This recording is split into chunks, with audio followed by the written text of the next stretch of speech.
This reminds me of a story. Elizabeth and I were in Pompeii a few years ago, and the guide brought the group around to this place, and they showed us these coins that had been used, that they had found in what would have been, this was 2,000 years ago, what would have been somebody's pocket or what would have been a place of commerce or somebody's house. And the guide said Pompeii was a very nice place to live because they had good public services. Even though the taxes were high, the public services were good and people wanted to live there. They would collect these coins for tax, and then they would pay people to be the police and the sanitation workers and take care of the aqueducts, and it was a very nice place to live. So I said to the guy, I said, well, you know, what actually happened is this, Pompeii would pay the people first, and then they would collect the tax. He goes, no. You collect tax, and then you pay people. So I said, well, where did the coins come from? He says, well, the government made them. So I said, well, how did anybody get the coins to pay the tax? He says, so they paid them first and then collected the tax? I said, you have to. How else can it work? He goes, no. He walked away. He would not discuss it.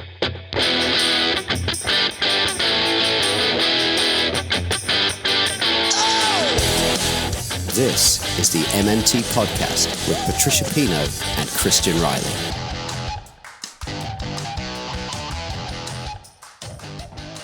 My name's Chris Cook. I'm the old man of the markets, basically. I've been around a long time. Background in forensic accounting, regulation, not a lawyer, done a lot of law. Became a regulator, became a director of what's now the biggest global energy exchange, the International Petroleum Exchange it was then. I designed the UK natural gas futures contract, so sorry about that, somebody had to do it. That was me in the early 90s, mid-90s. Then in 1998, I became active during the dot-com boom with it was one of the first startups in what is now called financial technology, but it was at least 10 years before blockchain, and at least 10 years before anybody even used the expression, I think. Financial technology. And the first exam I ever failed, in fact the only exam I ever failed, I think, was economics. It was part of my accounting qualification, and it was completely meaningless to me. I just didn't understand anything of it. The underlying assumptions made no sense. So the second time I learnt it parrot fashion and passed it and moved on. And it wasn't until about 2001-2, I blew the whistle on what the investment banks were doing in the oil market at the time and lost everything I had as a result in best whistleblower tradition. Sort of rebuilt my life after that, but one of the things I looked at was, well, what is the reality underneath this discipline of economics? What is there actually there? And this is from somebody who used to design, global futures contracts for a living. That's what I did. And in the time since then, I've done a lot in this area of where the law in accounting and communications converges. And after the financial crash in 2008, which I had, along with others in this room, predicted, because it was pretty obvious it was coming, I was asked after that point, when we came 2 hours away from the cash machines being switched off in the UK, that's how close it was. I was asked by the former Minister of Defence of the UK to become a senior research fellow at the Institute for Strategy, Resilience and Security at University College London, and I still am. And I'm still looking at this area of what does a resilient financial system look like in a networked economy. And what I've been looking at are the legal and financial structures, law, accountancy, looking at the instruments. I've looked at everything that I could see internationally, how people did business and do business, how people used to do business, what was there before banks even existed, and is it relevant to what we do today? So I've been around a bit. I went from Sharia to social credit, from Georgism, anybody heard of Henry George? I'm sure some of you have, to guild socialism, which is an interesting little offshoot in this country, from chartalism, took me to Kansas City about 8 years ago, and my first discovery, if you like, of modern monetary theory. So that's where I first met. Never met Warren before, or Bill before, which is why it's such a pleasure to share this panel now. But I met Stephanie Kelton, Randolph Ray, Randy Ray, and one or two others over in Kansas, and we had a really interesting exchange of views way back then. And for me, the thing about MMT is this central insight. See, I'm an accountant by background. I'm interested in the accounting of how we keep score. And, you know, if you've got the land and if you've got the money, if you've got the land and you've got the resources and you've got the people, why do you even need money? You know, you need an accounting system, you need some sort of agreement, you need some sort of instruments, but why do we need this money? And where does it come from? What is money? It's always intrigued me. And there were these myths, and I was a director of a global exchange, you know, I was up there on the, you know, on the world stage, flying business class everywhere, etc. And I thought that tax was collected and then spent. I thought that, and I was pretty clued up.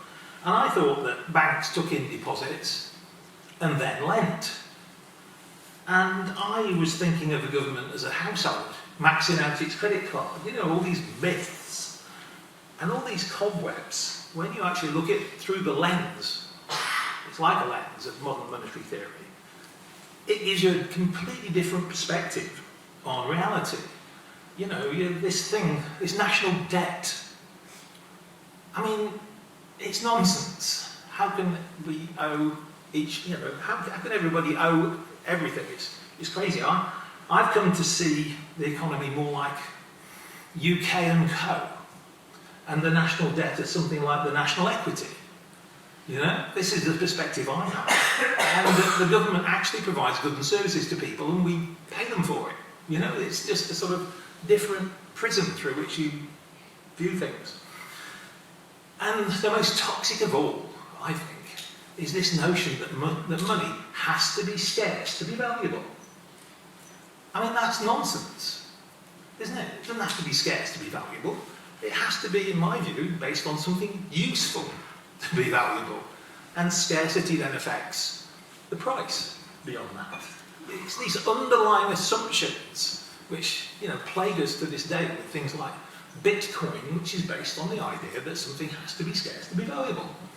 And I don't buy that, but then I'm not an expert on these things. I'm just a jobbing scholar, you might say. So for me, and I think we're going through a transition, what's in the 1,000-year transition. I think, and this is because of the direct instant communication of the internet, which essentially is cutting out middleman. You know,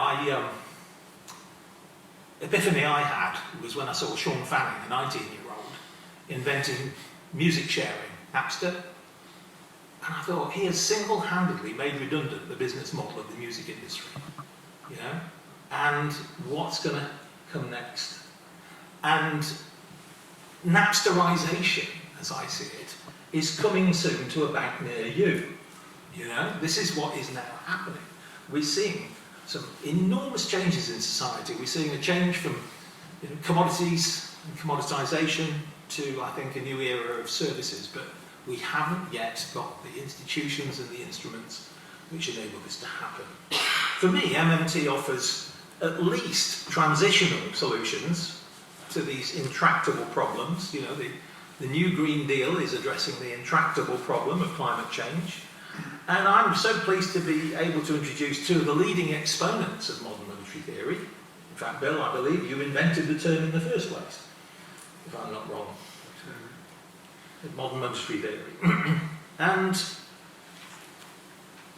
we will be hearing from Warren first, and then Bill. Warren, I think you'll be setting out the bigger picture, and Bill, you'll be addressing how relevant modern monetary theory is to the problems that we see at the moment, Brexit, but more to the point, to an independent Scotland. Questions like how to implement a new currency, what institutions will we need, what process is needed, how long should it take, how will it affect pensions and mortgages and things like that. So, with that as a sort of background, I'd like to ask Warren to take first crack. Warren, would you take it away? Okay. Are there, look at this. It's here also. Okay. Good evening, everyone. I'm Warren Mosler. And I'm not quite as philosophical about things as Chris. I'm a very practical type person. And so I'll get right into this. And having just arrived here from the States, I can't remember anything right now. So I get right to basics. So like, what does Scotland want? And I've got a few things up here. Comfortable standard of living, economic opportunity, full employment, social equity, free public health, retirement with dignity, real resources are already there.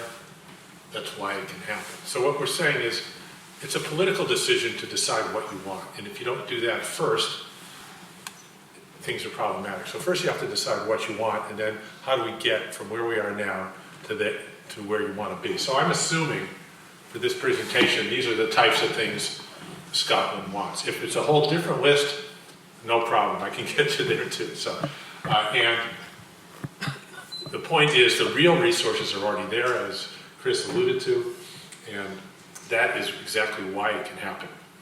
Now, just a little bit of history. There used to only be one. I remember when MMT only had one person, and it wasn't called MMT. And then I met Bill out in the bush somewhere in Australia, and pretty soon it became two. And then if you double it every year for 25 years, I think you get to about where we are today. So it seemed agonizingly slow over the years, but it's been a solid progression, and nobody ever goes backwards. Once you know the government's not going to run out of money, you don't a couple of years later say, you know what, I've changed my mind, I think it can run out of money. So once you hear these things and once you understand them, there's no going back. So you all ready? You become completely marginalized.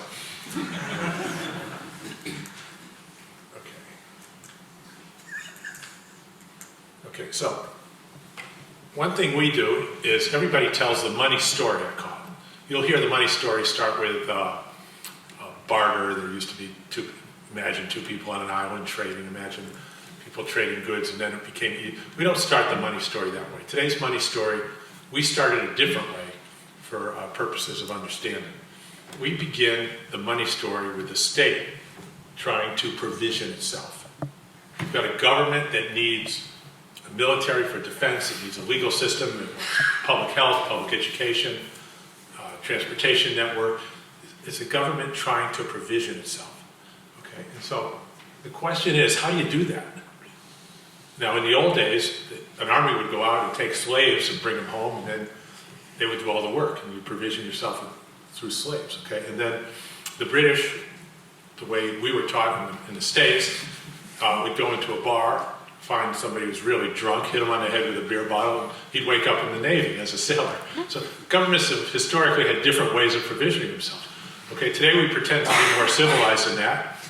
And what the state does today is imposes tax liabilities, okay, payable in the currency, which becomes the tax credit, the thing you can use to pay taxes. That is defined in the tax liability. Now notice the first thing is not collecting tax. The first thing is you put a tax liability in. And to keep it understandable, imagine they put a tax on everybody's house, or on every person. It used to be called a head tax, or a real estate tax. You can, income tax and everything will work, but it's a lot more complicated. We'll just start with a simple real estate tax. Okay, so the government puts a tax on everybody's house. Well, now that there's a tax liability, now that you all owe this new thing called the British pound, or else you're going to lose your house, you look for a way to get it. You will look for a job that pays in pounds. You will, if you're a farmer, you'll try to sell your food in pounds. Okay, if you're a barber, you'll try to give haircuts to get pounds. Okay, so the purpose of the tax was to create sellers of goods and services who want the state's currency in exchange. Okay, it's not to create people who want to volunteer for the American Cancer Society or something like that. It's to get people looking for paid work.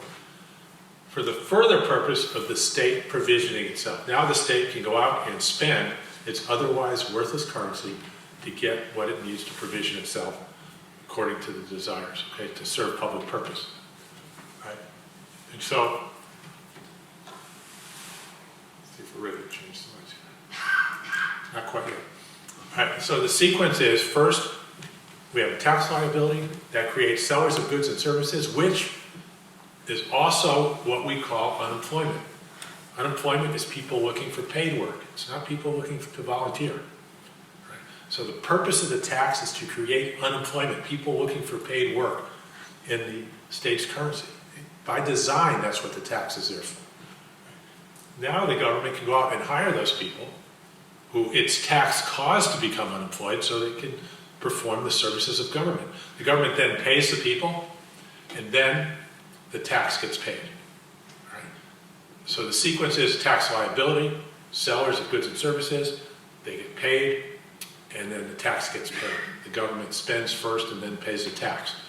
Now, we're going to take a few minutes. This reminds me of a little story. Elizabeth and I were in Pompeii a few years ago, and the guide brought the group around to this place, and they showed us these coins that had been used, that they had found in what would have been, this was 2,000 years ago, what would have been somebody's pocket or what would have been a place of commerce or somebody's house.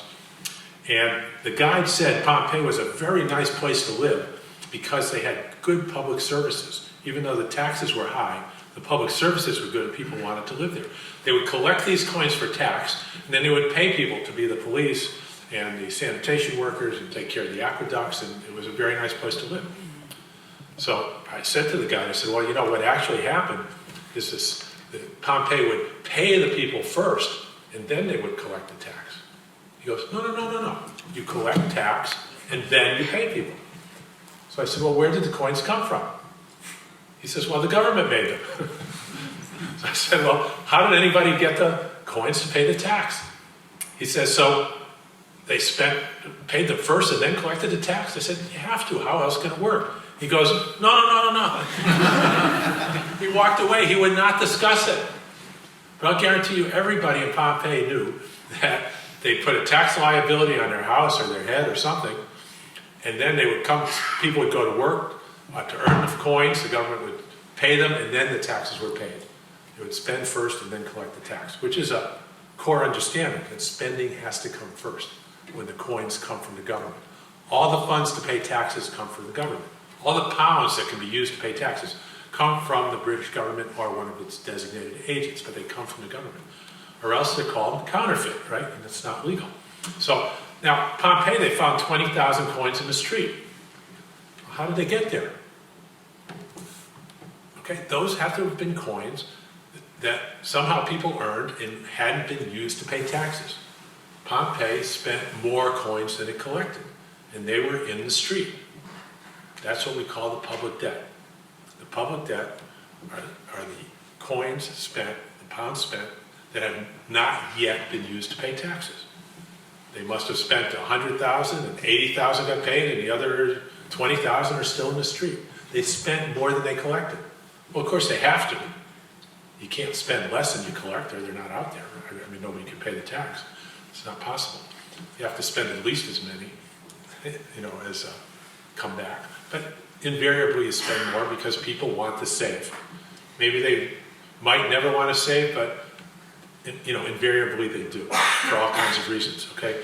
And so the debt, public debt today remains the pounds spent by the government that haven't yet been used to pay taxes. And where are they?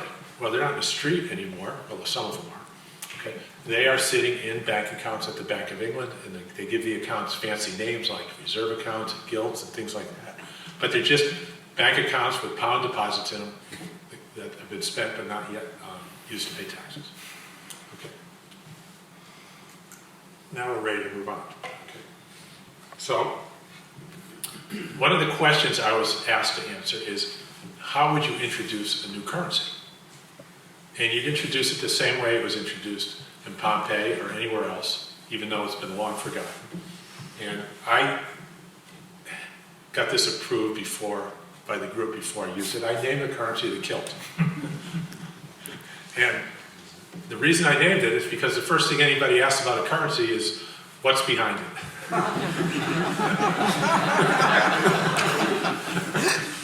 Okay, so how do you introduce a currency? Number one, all you have to do is require that all taxes be paid in kilt. And of course, that the only kilt that can be used to pay taxes will be coming from the government. Okay? Once the taxes are required to be paid, now you created unemployment. You created a group of unemployed people because they need the money to pay the tax. And again, just think of real estate tax. I know there isn't even one, but think of that for this example. They are no longer looking to earn British pounds. They need kilt. Okay, so you changed the currency in that sense. You created unemployment in terms of kilt. They're not unemployed because they need pounds anymore, or dollars or yen. They're unemployed because they need kilt. Okay? You then have all government employees get paid in kilt. Okay, and that's it. The deed is done. You have now established a new currency. You haven't left the pound. You haven't done anything. You haven't even mentioned the pound. Don't mention the pound. Okay, and so, and whoever hasn't, fine, but it doesn't matter. You don't need to do that. This is all you have to do. What does not change?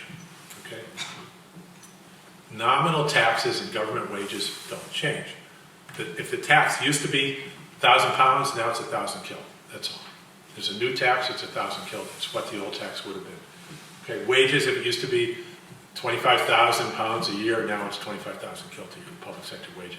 So you're not making it convertible one-to-one or anything like that. You're just establishing the value of your coin. Now, let's go back to Pompeii.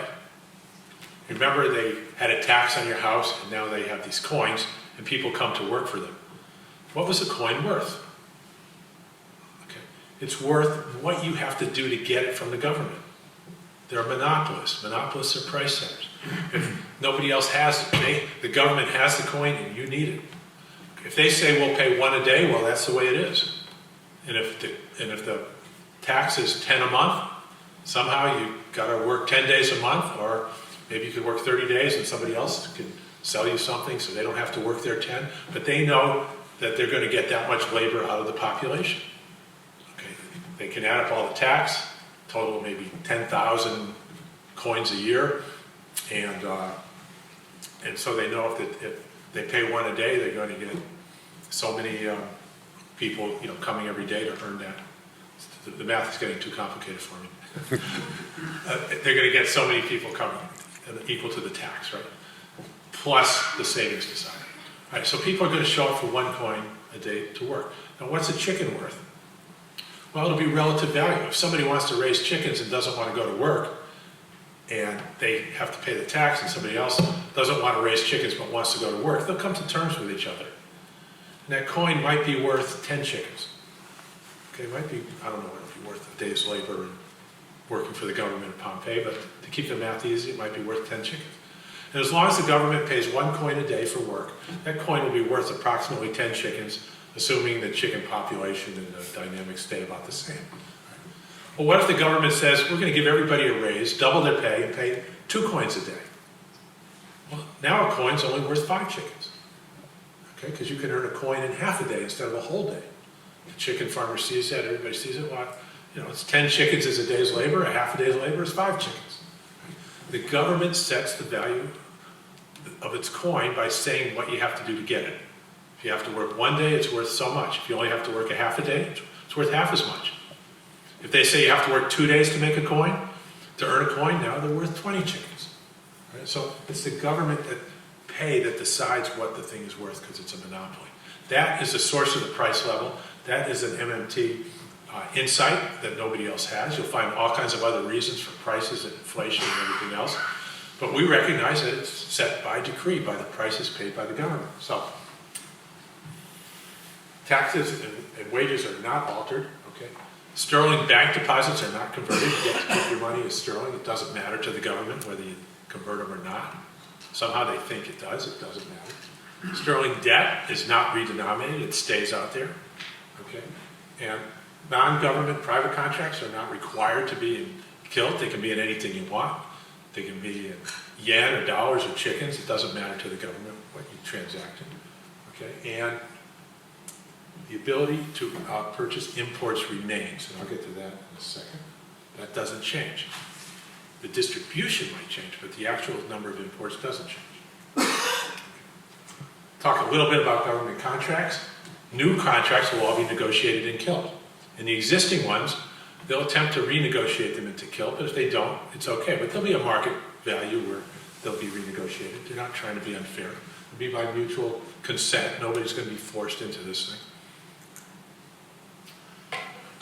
The current Bank of Scotland is a UK institution. It's not a Scottish institution. If Scotland legally owns any of the assets, artwork, building, furniture, it'd keep it. But all the balance sheet entries, the computers and all that, let the Bank of England keep that. It's of no consequence. It's their record keeping, it's their accounting system. You're going to have a new central bank because you have to have somebody who will make the payments and take the payments from your banking system. And it is a public bank, of course, just like the Bank of England is. It's an agent of the legislature. There is no capital structure. There's an account for capital, but there's no required capital structure or anything. It's just an accounting residual, as Chris would say. Okay, it only keeps accounts in kilts. The officers are appointed by Parliament. And the private banks that you have will be members, so they're agents in that sense, fully regulated and supervised. And they will have an account at the central bank. It's very simple. It's going to take about $5,000 worth of software and maybe $10,000 worth of computers, and you've got yourself a central bank. Okay.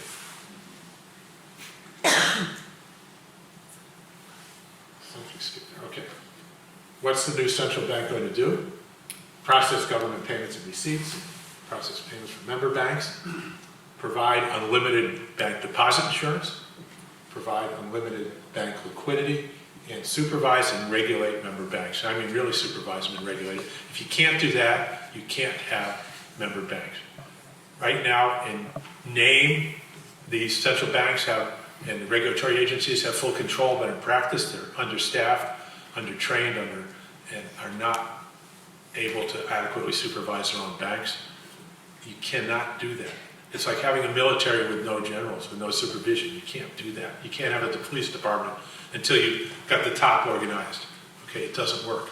You've got to get this first before you have your banking system in place.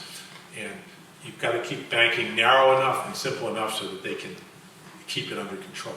Banks are dangerous animals, whether they're public or private.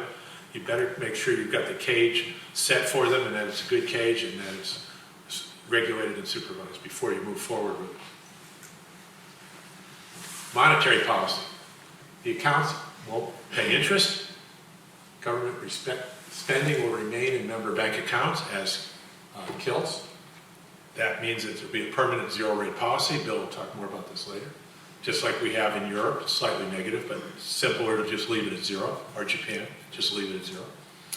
And no need for government securities. They've all proven that by having their government issue securities from one agency, the Treasury, then the central bank buys them all back, and so there are no securities left in the economy. Just don't have them to begin with. Just let all the payments pile up in accounts at the central bank, which is effectively what's happening now in Japan and Europe and the US. Okay? No interbank lending, you don't need that. We already have an overdraft system. It works perfectly fine. And there are other reasons for that. And we need a central bank funded job guarantee, as we've been proposing for the states in Europe, as a superior price anchor to make sure we have more control over prices than we would if you just had unemployment. So by having full employment through a job guarantee, you wind up with a lower inflation rate than by using the same system that the other countries are using where they use unemployment. If you go to a job guarantee, you get a lower rate of inflation. So that's the central bank's job, to keep inflation under control, to keep prices stable. So they will be the ones funding the job guarantee. Fiscal policy. Fiscal spending and taxing will target output, okay, and they'll target employment goals. Just like in Pompeii, were they worried that there were 20,000 coins in the street as a public debt? Does that mean they're insolvent or anything? It doesn't mean anything. It just means that's the net money supply needed to run the economy. How do they know? Because people were coming to work to earn the money. They were selling their time to get it. If people are selling their time, selling their labor to the government to get paid, it means they want that money. They're willing to exchange real value for it. And if they want it just to save, fine. That's called the public debt. They earn more than they need to pay taxes. It sits in their pockets. It sits in bank accounts. It's not a problem. You've got Japan with debt to GDP of 250%, which is double any European country. More than double the United States. And they've been fighting deflation for 30 years. Okay, it's not, and their currency's been strong for 30 years. It's got nothing to do with that. With zero interest rate policy, there are no interest payments on the public debt. Pompeii had 20,000 coins in the street. They didn't pay interest on them. So what? Did that create a problem because? No. People still wanted them. They saved them. Maybe they didn't want them. It doesn't matter. It's a residual of what people want to have in their pockets in the street, in their cash registers, in their IRA, in their retirement funds, and everywhere else. Trade. Everybody asks about this. Very important. You need to know exports are real economic costs and imports are real benefits. Imports minus exports are the real terms of trade. So here's the way to understand that. What is your real wealth of your country? How am I doing for time, Bill? Okay. Your real wealth is all the stuff you have. Think of it as your pile of stuff. Okay, it's this big. That's your real wealth. Plus, everything you import makes your pile larger. Everything you export makes your pile smaller. You want as big a pile as you can get. Okay, the dollars, the kilts, the pounds, those are not your real wealth. Those are things that are debits and credits on a computer. But your real stuff is everything you produce, your real domestic output, which includes services, public health, and everything else, plus everything the rest of the world sends you, minus what you have to send back to the rest of the world. And so, what you want to do is optimize your real wealth. All right?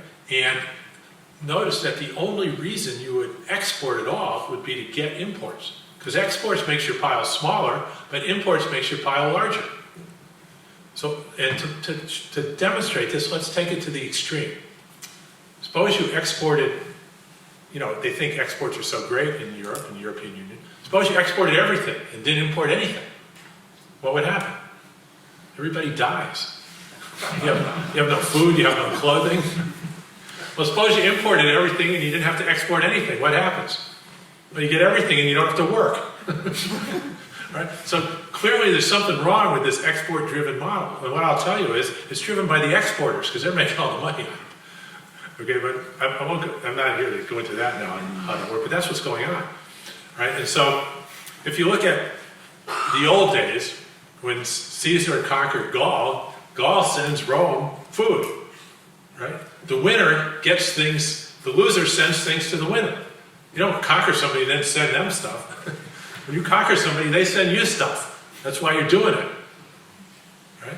So, here, and if you look at World War II when it ended, the United States, was over in Japan, General MacArthur. If he had said to Japan, look, you lost the war. We won. You're going to be sending us 2 million cars a year. We're not going to send you anything.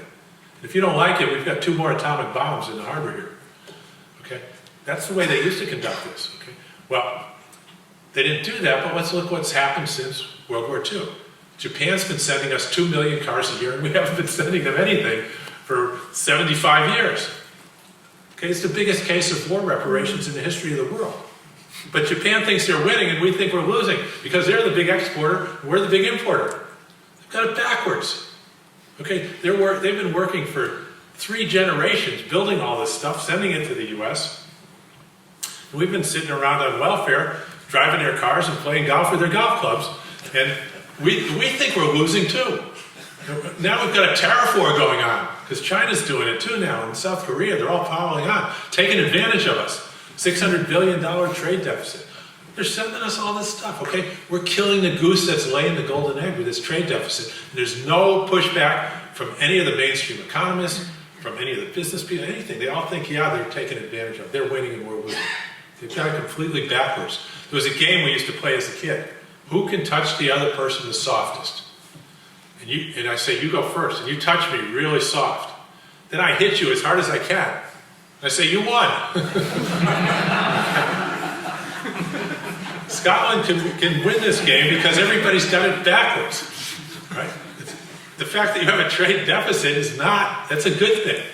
And you've got all these countries that have their exporters in control who want to depress the local population, make them work and have no consumption so that they can export to you so that they can get paid and make profits, all right, going for you. And they're controlling their political systems. Don't worry about it. I used to talk in Italy, and the first question was, well, what if we go to our own currency, we can't import oil, what's going to happen? I said, well, is there any country in the world right now that can not import oil? And the answer is no. And a friend of mine said, well, what about, I don't know, South Sudan?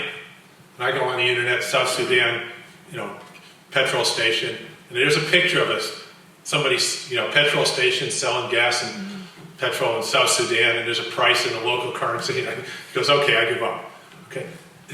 Okay, you've got every country in the world is able to import and pay in local currency, and they say, well, what if we can't? This is a wealthy monarch. It doesn't happen. Okay, now I'll give you one more reason it doesn't happen, and this is the reason I'll tell it just like I did in Italy. So imagine that you take a Ferrari and you go from Italy and you go to Berlin and you exchange it. And the exchange rate there is one Ferrari exchanges for 4 Mercedes. The Ferrari is 200,000 euro and the Mercedes are 50,000 euro each. And you make that exchange. And you take your Mercedes back to Italy. Okay, nobody in Berlin cares what the unemployment rate is in Italy or what the inflation rate is. Or even if there is a currency, or if you went to a new currency, what the interest rate is. They don't care. It doesn't make any difference. They just know that they'll exchange the one Ferrari for 4 Mercedes. Okay, somebody in South Africa goes to London with a gold coin, a 1-ounce coin, and it exchanges for a new suit. I think that's about been the historical exchange rate. Okay, they don't care what the rand is worth in South Africa or anything. It doesn't make any difference at all. Okay, that one gold coin exchanges for a new suit. So Scotland has this pile of stuff that gets exported, that exchanges for a certain amount of imports, and whatever happens to your currency doesn't matter. It exchanges at world relative value exchange rates. It doesn't matter. You're going to get the same stuff. Now what does matter is the same thing that matters in South Africa. They're exchanging a gold coin for a suit, or Newcastle sends out coal and brings back television sets, okay? What matters is who has to dig the coal and who gets to watch the television sets, right? Who has to mine the gold coin and who gets to wear the suit. That matters. Those are distributional problems within the country. Yes, Scotland's pile of wealth will be exactly what I said, but how it gets allocated to people within Scotland is an internal political matter that's determined by other policies. But you don't want to make your pile smaller to change your internal distribution. That's ridiculous. You want to make your pile as large as you can and then affect your internal distribution. And by that I mean fiscal policy and what's taxed, what isn't, what paychecks are and everything else. All of the income determination is a matter of institutional structure. It's not found in nature anywhere. None of it is. The currency is a monopoly. The king controls the coin. It's all about how the laws and policies, which we call institutional structure, are set up. It's got nothing to do with true relative value or anything else. Okay. Just a quick review. Real goods and services produced domestically. How do you keep your pile as large as possible? Number one, you want full employment, because the more people you have working, the larger your pile of stuff, the larger your domestic output, the more things you have to exchange for other things you might want. So number one, full employment optimizes your wealth. Second of all, you want to get the most for the least when you import and export. You want to be a good shopper. Good shoppers want to get the lowest price. You don't pay the highest price. President Trump is complaining to Canada and filing papers because they're not charging us enough for lumber. What sense is that make? Doesn't this guy know what winning and losing is? We're supposed to be winning, and so he wants to pay more? What does he want to give everybody in Canada a raise with our money or something? Same thing with China. You're not charging us enough. You're manipulating this currency, and we're getting a discount. That's not fair. It's like, excuse me? That's their problem, not our problem. Okay, that's how you optimize your real wealth. Okay, so it's about public infrastructure for public service, banking, payment system, public safety, health and education, retirement income, support for those unable to work, job guarantee, to promote the transition from unemployment to private sector employment. When people become unemployed, they become stigmatized. Private sector doesn't like to hire people who are unemployed. They'd rather hire people already working. It's been proven over and over again. Every study shows it. So how do we get people out of unemployment back to the private sector employment? We put them in a job guaranteed job. Yes, we're going to want public service adequately staffed, but we do that through normal public sector employment at normal pay scales. We don't try and undermine the public sector with job guaranteed people working and replacing normal public. That's not what it's about. Okay. Okay. Now I was asked to say something about UK debt sharing to wrap up here. Okay. An independent Scotland has no debt sharing obligation with the UK's public debt. That makes no sense at all. None of the colonies, when they left the UK, had to start paying public debt. Even the ones that did it peacefully. When Barbuda or whatever in the Caribbean was given independence, they didn't have to start paying some of British public debt. It's got nothing to do with it. Okay? It defies monetary logic as well. The public debt are the pounds that are spent, they're tax credits, sterling tax credits, by the state. They haven't yet been used to pay taxes. It's not about paying it back. It already is the money. There is nothing to pay back. At maturity, they just shift those pounds from gilt securities accounts, or call it gilt or securities accounts, to reserve accounts off the Bank of England. There are no taxpayers or grandchildren involved. Right? It's not a question of taking something to pay something. It's just a different form of, a different deposit, a different form of the money. Public debt is just the money supply. It's the coins in the street of Pompeii. Pompeii had 20,000 coins in the street. The US has $22 trillion in the street that have been spent and not yet taxed. If California leaves the Union, do they have to pay? So what sense does that make? If Pompeii had somebody leave and go to another place, do they have to pay some of those coins in the street? How does that even, that's not even an applicable thought. Okay, the idea that there's something to pay because you leave, with regard to the money supply, is not even an applicable thought whatsoever. And yet, it's a discussion and poised as some kind of term that's total nonsense. Okay, thank you.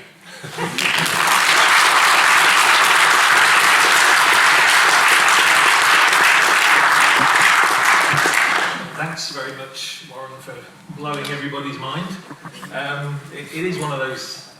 It is one of those paradigm things. I think it's difficult to get your head around until you actually see it. Can I now ask Bill Mitchell? He's the director of the Centre of Full Employment and Equity, a non-profit research organisation at the University of Newcastle. Its mission statement is to advance research and policies that can restore full employment and achieve a society that delivers equitable outcomes for all. Over to you, Bill. Okay, thanks very much. Thanks for inviting me, the organisers. Thanks for taking on this very tropical evening. It was about 30 degrees and sunny when I left home yesterday. So now 5 to 5 in the morning, so if I'm incoherent, you know why. And I was thinking, just before I started, I was thinking about something about the Eurozone that blows people's minds when they understand in terms of currencies. And I'm good friends with the guy who basically designs all the software for the payment system in the EMU. And he told me, because I was doing some work for, I won't say who, on strategies for exit. And he told me that, you know what, Bill, he said, so for you IT people, you'll understand this. He said, the legacy currency system's still there. You know, all the individual European currencies. And I said, yeah, what does it mean? He said, oh, it's an XML file. What does that mean? It's a toggle. What sort of toggle? He said, a true-false toggle. And at the time, in other words, you type true instead of false and the currency reappears on all the trading systems. Bingo. And it was a really weird demonstration of that when Greece was anticipated to go broke just before the second bailout. At about 10 o'clock one morning, when everybody was predicting it was just about to happen, Bloomberg, remember this? Do you know this? What? Bloomberg, suddenly the drachma appeared on Bloomberg trading screens. They were trialling out. Yeah, it's unbelievable. I've got a screenshot of it, it's great. They were trialling out. And so, this idea of, the shifting currencies and stuff, now it's not applicable in this case, but things are really easy. All right, so we get on to here. What I was asked to do is more practical in terms of looking at data. But first I want to make a few points. I'm sure most of you are now aware that the US Congress has a bill before it to condemn MMT as a danger to America. And he's an American. He was. It's a good Yeah, own up to it. And the surrounding rhetoric coming from a whole range of economists and wannabes who are trying to work out which side of history they're going to be on.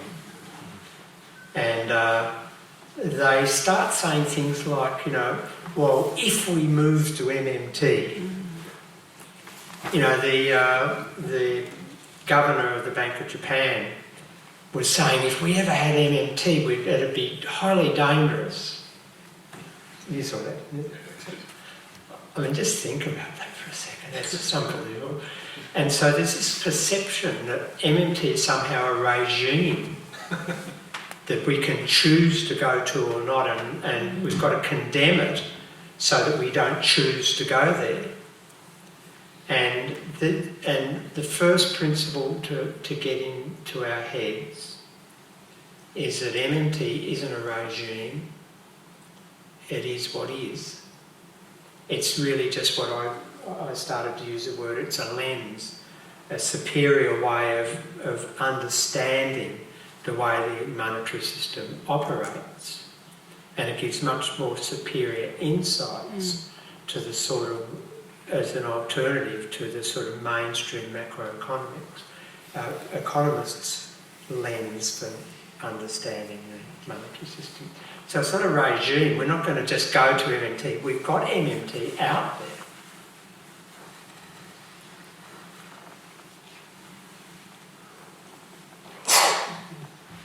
And why it's superior is because, and this is another thing that I talk about, it exposes the veil of ideology. And so if everybody in the world had MMT understandings, is the terminology I'm using now. If everyone had MMT understandings, like say Warren and I, then a politician couldn't get up there anymore and say, well, we've got to tolerate 10% mass unemployment because we can't afford to do anything about it. Or we can't have the Green New Deal because we haven't got enough money to pay for it. That they would have to say we want the unemployment for the reasons they want the unemployment. Suppress wages, whatever. They wouldn't be able to get away with this sort of, this smokescreen of ideology. And so my feeling is that broadening our understanding of our work, of MMT, is actually enhancing our democracies. Now, the lens versus value, this is the really important part, because the core body of work that we've developed is relatively agnostic to specific policies. And so a real right-winger who understood the core principles that have been developed would have a set of policies that were totally different, which were an application of his or her understanding of those core principles, which would be completely at odds with what I would have as a set of policies. But we both would share the same core understandings. But we'd have our value systems that we impose upon those core principles would be quite different.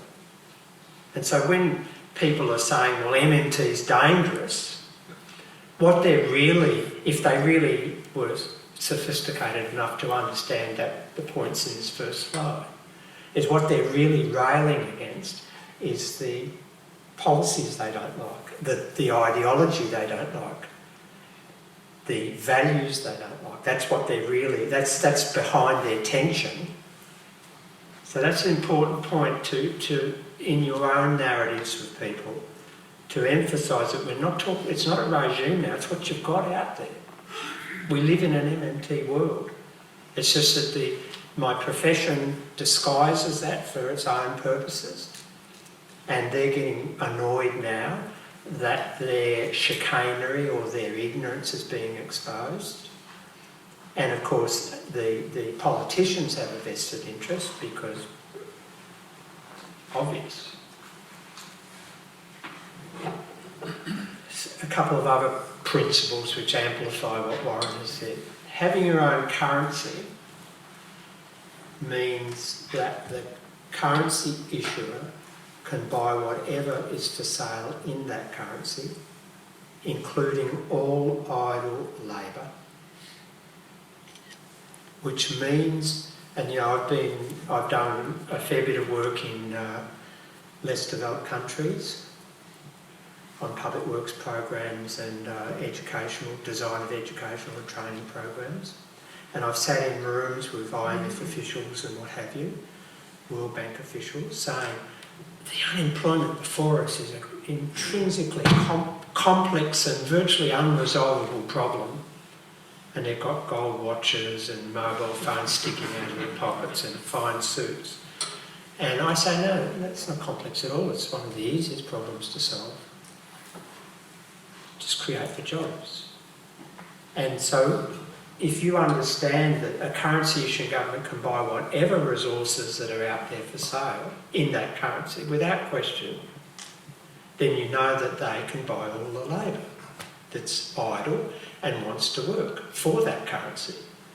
And the next thing that you know immediately is that means that once the spending decisions and saving decisions of the non-government sector have been made, then the unemployment that results is the choice of government. It's a political choice. It's not driven by the market, it's not complex, it's a political choice. And that conditions the questions then to be asked to politicians. Why are you choosing to have 10% unemployment when you could have 2% if that's what the friction would generate, just the people changing jobs, shifting between jobs? So MMT empowers citizens, in my view, to ask correct questions that politicians have never been asked and therefore have never been asked and therefore escape scrutiny. Now what that first statement that they can buy whatever is for sale also means is that it doesn't mean that the government can just go out and purchase unlimited quantities of everything with no consequence. And so with all of this Green New Deal stuff, which is a really important organising framework for progressives, a lot of people I'm perceiving are getting a bit ahead of themselves. That, we're going to have the big Green New Deal, and they haven't really worked out what the consequences of that are in terms of the real resource strains. So the government hasn't got any financial constraints other than those that it imposes on itself. But it certainly has real resource constraints. And the Green New Deal will be such a big thing that it's going to be a massive war against vested interests. But that's a separate issue. And what having your own currency doesn't mean, and this amplifies what Warren also said, is that a nation that adopts its own currency will become richer in material terms. And a lot of people think that MMT says that having your own currency is the solution to an impoverished state for a third world country. I get this all the time when I've been working in Africa, for example. And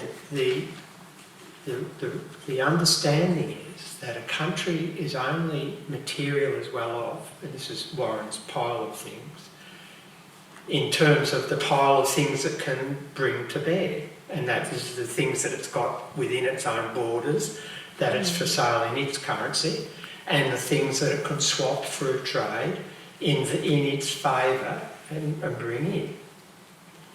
Now, a poor country who nobody wants to buy their exports and they're dependent upon food imports is still going to be poor whether it has its own currency or not, in material sense. They might be very happy. That's a separate sort of debate. But what MMT says is not that a country necessarily will become richer materially.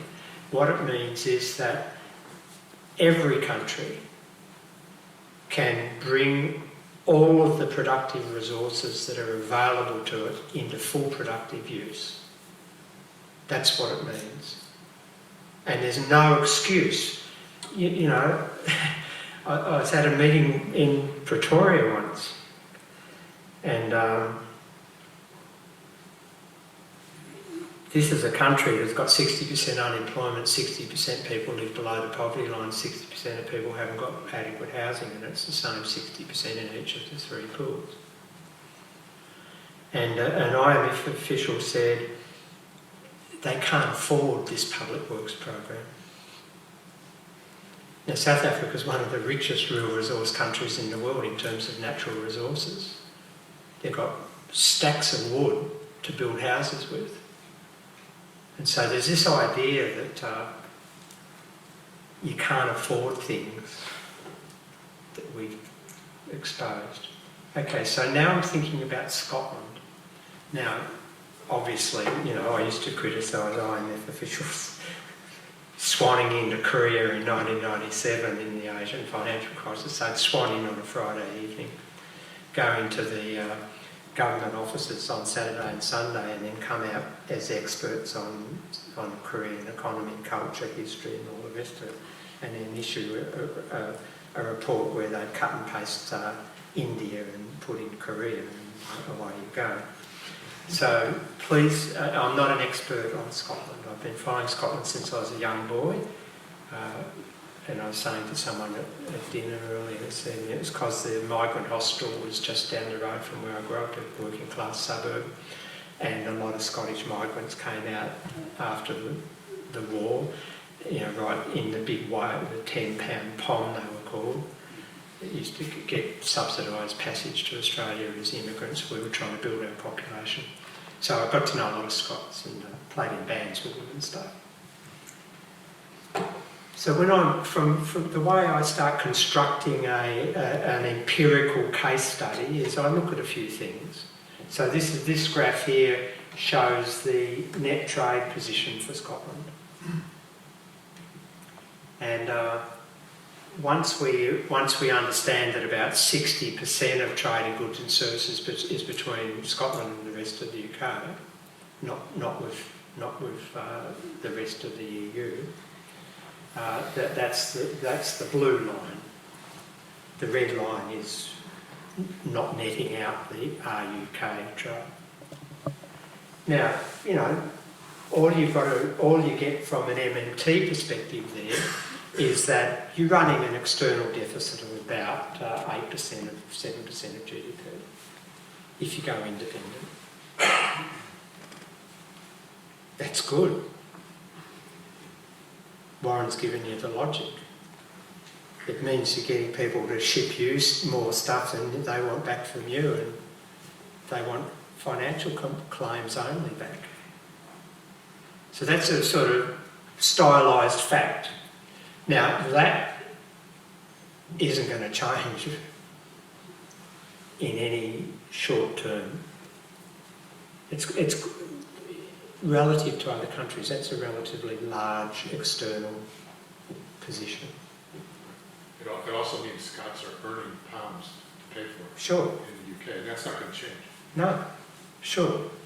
But that should be, nothing's going to really change there if you go and become independent. But what that really means is that there's a net drain of spending going out to the rest of the world. The other thing is that that's only trade in the trade account. The net income flows are also negative for Scotland out. And they're dominated by flows if you net them out to our UK because of the financial links between Scotland and London. So, not putting any negative construction on it, there's a significant income leakage out of Scotland. That's a good thing in material terms.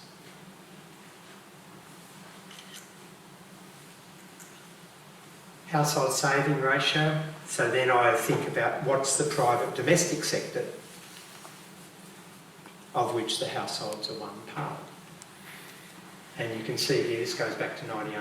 You can't get data consistently back before that, but clearly at different times there's been a squeeze on household saving.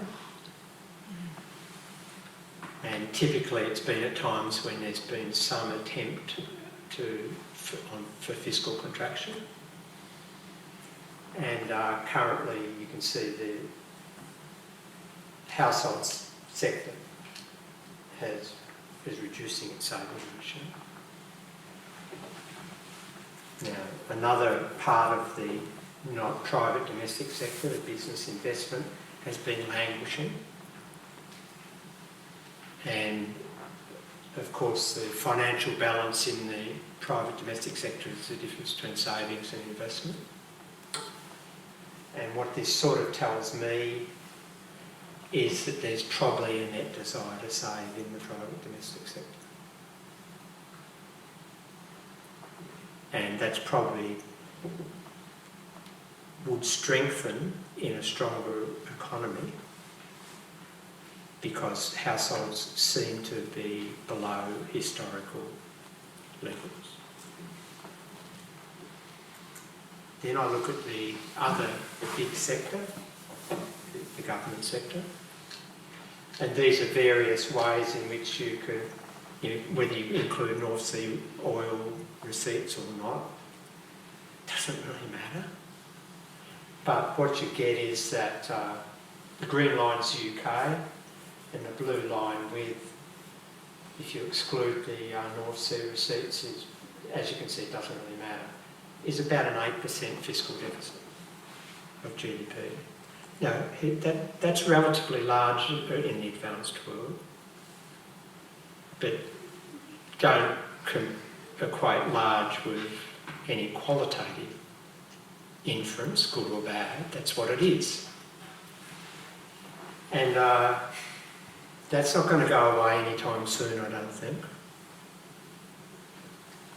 So the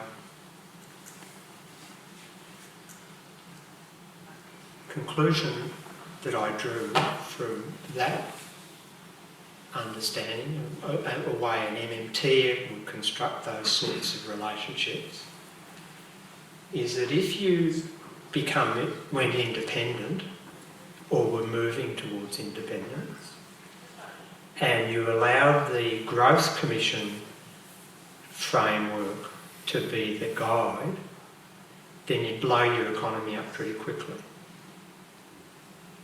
Because, as you know better than Warren and I, the Growth Commission really is just stolen the Stability and Growth Pact of the EMU, 3% deficits, and they've got an even more restrictive public debt ratio.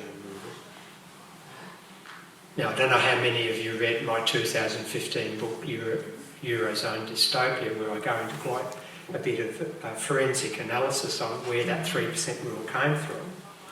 Most people don't know that it was just an arbitrary bit of back-of-the-envelope calculation that was produced by a finance official in the French government under orders from Francois Mitterrand to come up with something that would be plausible in the election that was coming up, that would make it look as though that they were serious about fiscal discipline, but was more or less about average what they were always up to anyway, so nobody would know that, and therefore they wouldn't have to do much anyway, but it would look good. And that 3% rule then was pushed into the Maastricht process to satisfy the Germans from the French. Because remember, the Germans initially, Theodor Weigel, wanted the SG, Stability and Growth Pact, to just be called the Stability Pact. That was the first. And the French said, no, it's got to have growth in it, even though it's neither stability or growth. But,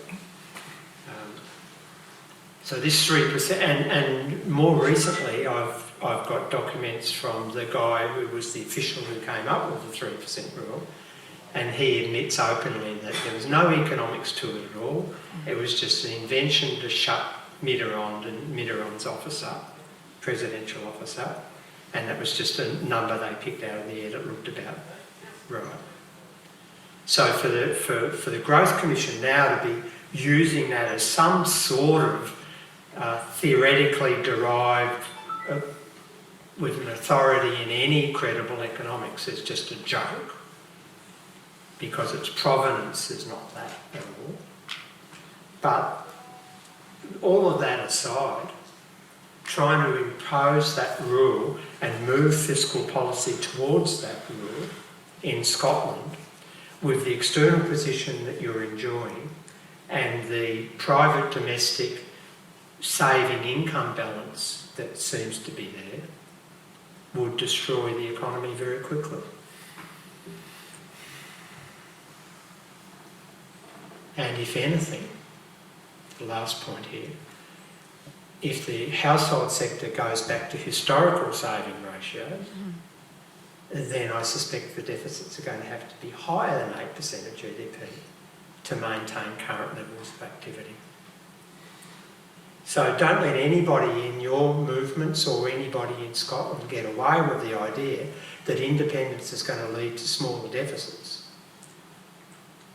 It's probably going to require higher fiscal deficits to support the saving desires of the private domestic sector and to provide the conditions to provide the spending impulse to meet the spending that's disappearing through the external sector, and to get you over the transition period where there'll be some uncertainty. So if anyone in the S&P, for example, says, oh, well, we're going to have to get lower deficits, they're lying. Okay, I was also asked to talk about these 6 tests, which are, of course, just rip off from Gordon Brown's 5 tests. When, well, they are, it's unambiguous. And you know, this is the screaming corpse of Blairism that just won't go away. Okay, so I'm sure you know them all. And look, I could actually invite Tim up here to do his 3-minute little speech at the conference, and he'd do as good a job as I'm going to do, but because I'm meant to be an expert, I'm going to take 5 minutes. And it won't be as funny. Okay, so this first one's about fiscal sustainability, you know, and this, you know, the IMF, I think when this came out a few years ago, last year or something, I wrote that this could have been written by the IMF. This looked like an IMF document to me, the Growth Commission 6 test. And so you'll note that fiscal sustainability is constructed purely in terms of its own referential logic, of financial ratios. So there's this 3% deficit, that means it's sustainable. Well, we've already seen that that would be extremely damaging to not only the real sector, but also the deficit would actually rise because of the collapse of the economy.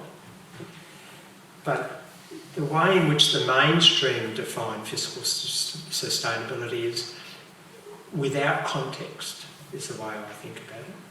Whereas what MMT has done is to restore the idea that you can only understand the fiscal position by understanding the context in which it's occurring. And the role of fiscal policy is not to produce any particular fiscal outcome in a number. You know, is a 10%, we're conditioned by the neoliberal framing to think that a 2% deficit's better than a 3% deficit. Well, where does that come from? And I can articulate conditions where a 10% deficit is preferable to a 2%, but I can also articulate situations where a 5% surplus would be preferred to a 2% deficit. It all depends upon the context. And so you can't just say, well, we're going to judge the government by what fiscal outcome it is relative to some KPI, 3% or some benchmark. Because for a start, the currency issuing government can't actually control its fiscal outcome anyway.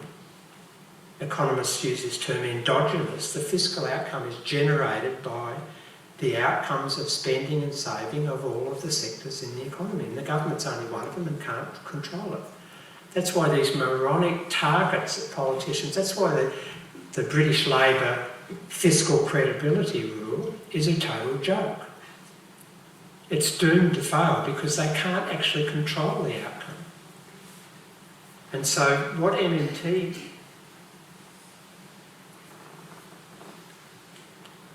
talks about in terms of fiscal sustainability, and it comes back to Warren's first slide, what do you want to achieve? If you want to achieve good public services, environmental sustainable systems, good transport, good health, good education, good inclusion, social inclusion and full employment, then the fiscal deficit or surplus will be whatever it is that's required to achieve that. And you'll judge the sustainability of the fiscal position by how it achieves those real outcomes, not what the ratio is or what the debt ratio is. Test 2, central bank credibility. Now, you know, if you're going to hang out on the pound and then every so often you'll have a look at these tests to see how you're going, well, you'd never satisfy test number 2 because the central bank would never be able to establish its own credibility, whatever that means. And you'd get these weird things that have really that have killed prosperity in the Eurozone because you get these asymmetries operating where you might have the rest of the UK inflating, for example, Scotland languishing in a slower growth period, and the Bank of England creating its interest rate policy to reflect the inflation in the rest of the UK, which may or may not be damaging here. So it's like the ECB one interest rate policy for everyone, which was, you know, the loose interest rates in the early 2000s was because Germany was in recession. But allegedly that's spawned a whole stack of speculative real estate ventures in the southern countries, Spain and Ireland, not being so. So this seems like a meaningless test that could never really be satisfied. Test 3. How would you decide whether financial requirements were being satisfied? The most likely outcome would be that any recession that occurred in the rest of the UK would impact very severely here, and on these sort of criteria would make Scotland look like it was an idiot's place, a failed economic place. Test 4, and this is the one that I really calls it amusing.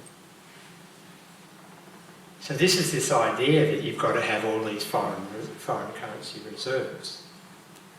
And if you don't have a huge stockpile of foreign currency reserves, you're not ready to go into your own currency. Why? What's their logic? Well, because you've got to have enough cash, foreign cash, to ward off speculative attacks on your currency. Now, what, as Warren in his slide said, you just float the currency. MMT doesn't advocate in any way a peg or any fixed arrangement, a currency board or a peg or whatever. And so if you are going to be an independent country, you'd be mad to peg your currency to the pound. And I've read progressive literature in Scotland saying that you should peg it to the euro.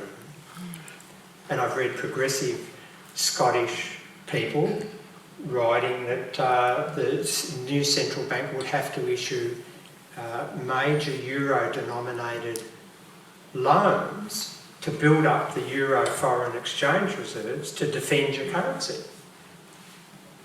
This is just lunacy. If you float your currency, the currency adjustments occur through the price. And then, of course, there's the argument that if you float your economy, it will just become but we, in Australia we talk about banana republics for some reason or other, that the currency would be wrecked by speculators. Well, every time these sort of issues are raised, the first thing people say is, the currency would just plummet in value. Well, the first question you've got to ask yourself is, what drives the relative value between currencies? Now, there's a lot of things that drive them, but how they manifest is the supply and demand into the foreign exchange market. What drives that's a whole stack of things. But there's a really big difference between going off a peg and introducing a brand new currency. Because how much volume in the foreign exchange markets is there actually going to be of Scottish, no, I'm not going to say kilt, Warren. I'll say something else. Kilts will do. We don't want to impose Americans and call them dollars, and we certainly don't want to call them pounds.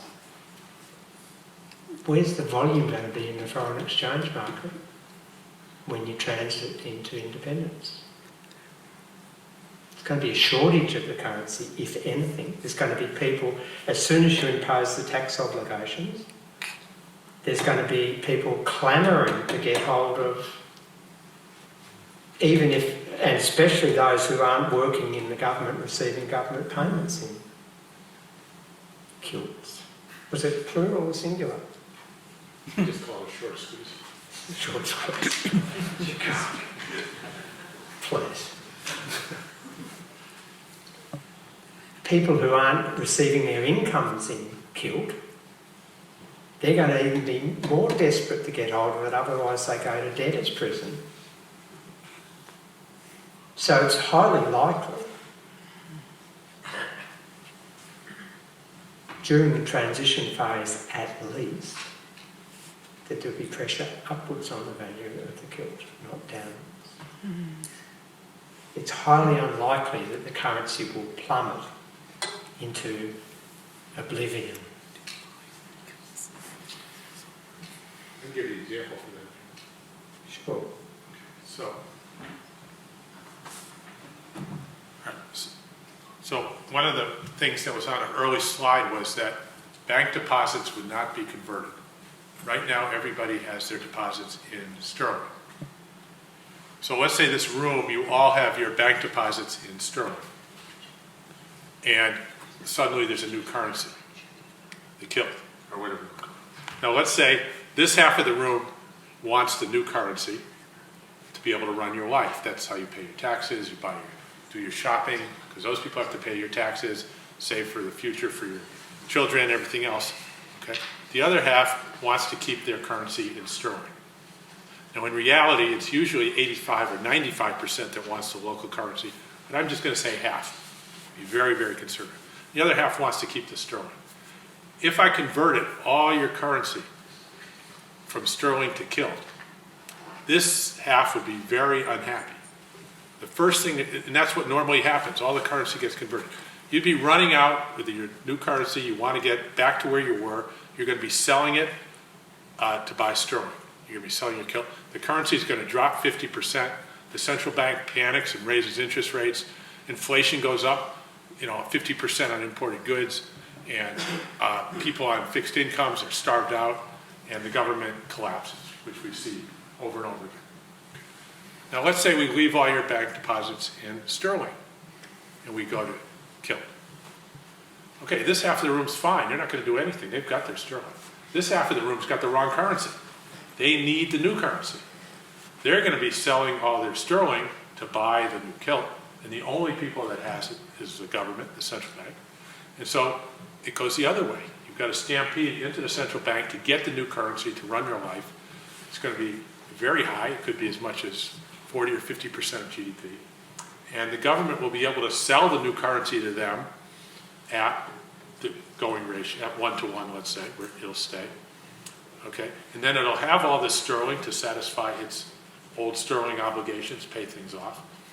And the currency will stay strong during that transition period where the population who has sterling is shifting to get what they need to run their life, which is a kilt. So we emphatically say that you do not convert anything. And that way you start off with what Bill said is a strong currency that will last for a fairly long transition period. I'd say 3 to 6 months. And a government can handle that. That doesn't cause any problem. I mean, and moreover, the other half of the room that wants their financial wealth stored in sterling, they've still got to get the kilt to pay their taxes. Oh yeah. So this point here, imposing tax creates pound reserves anyway. Yeah. So if you're really scared about this reserve question, you're going to build up massive reserves of pounds as people are swapping the currency to pay their obligations. Now there's a question about shares of British reserves. I've seen all this analysis of debating whether it's going to be 7 billion or 14 or 40 or something. It's irrelevant. The only reason you might want to build up foreign exchange reserves as an advanced country is because you want to have a responsible equity role in the world, and you want to give poor countries some reserves so they can buy imports. Give them your own currency. Yeah, but heaps of currencies. Rule 5, fit trade to investment patterns. If you stay on the pound, it means your cycle is going to basically be the same as the British cycle, the rest of the UK cycle. Now that might be okay, if British Labour won and they sacked a few of their advisors and no names, and they 10% deficit. they run a 7 or 8% deficit, and they pursue a Green New Deal, and they job guarantee, restore the public health system, unprivatise national health system, nationalise the railways, the water, fix the water systems up, and the electricity systems, bring them back into state monopolies. If they do that, then it might be okay for Scotland to stay on the same cycle. You'll benefit wonderfully. But if you think that, I'll sell you the Sydney Harbour Bridge at the end of this talk. Cheap. It's more than likely that they will retain for the time, even under Labor, it's more than likely they'll retain an austerity bias. In which case your cycle and therefore your investment climate will be locked into that. Now, remember back to the investment ratio graph I showed you, how it plummeted once austerity started to become the norm for Britain. Well, that's the sort of cycle you lock yourself into, and that's never going to be conducive to strong private business investment. And what I say over and over again when I'm talking into third world countries and doing work there is that this last point, I'll read it because it's important. A fully employed economy with a high quality education and training system, stable government that retains rule of law, that means contractual stability, is what attracts business investment. Not whether they're running one fiscal position or another. And for those who understand your Latin American history, when Argentine government defaulted on all of its US dollar denominated debt at the end of 2001, when their export markets dried up and they couldn't pay back the dollar debts, they were threatened with Armageddon by the first world funding markets and the IMF and the World Bank. They persisted. They brought in a sort of job guarantee, which had the effect of stimulating the domestic economy. They started to grow relatively quickly again. They got some foreign direct investment coming from Venezuela, China, and then soon after they got a lot of FDI coming from the first world investment banks. And in 2002 their exchange rate fell fairly sharply, and by mid-2005 the Bank of Argentina was writing that they were struggling to keep the exchange rate down because they'd been flooded back with foreign direct investment funds from external. And there was a press conference where the Minister for Finance was interviewed by the world's press, and the question, if I understand the Spanish correctly, was, how do you explain this, Minister, that you've defaulted on all of this US dollar debt, you've defied the IMF, yet you're now flooded with foreign direct investment from the same investment bankers that you defaulted on? And he said, greed. And what he went on to explain was that all of these sort of ideological constructions are in the financial press and politicians and economists, but the people who actually do the trading, they're after arbitrage and profit. And because they've been able to restore stability and growth relatively quickly, those sort of environments are attractive to investment opportunities. So here's a country that was the blueprint on how countries can default, yet they were very attractive business environment. Last one. And this is more of the same really. I found this a stupid one really. You're never going to be able to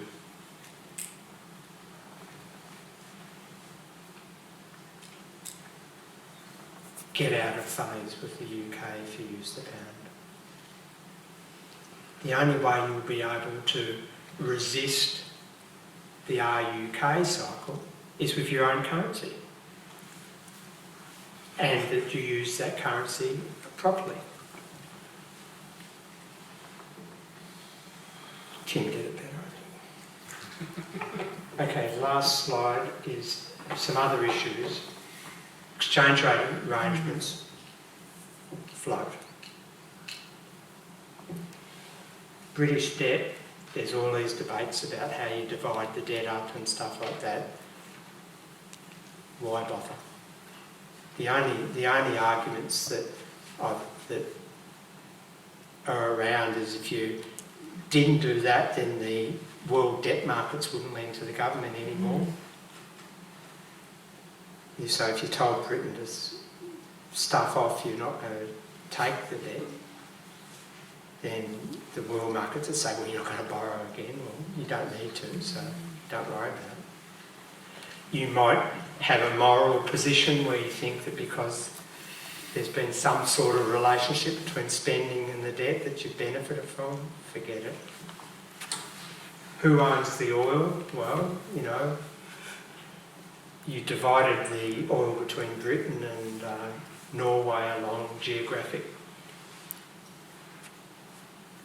criteria, the median principle, whatever it was, I've forgotten that. That's your answer to who owns the oil.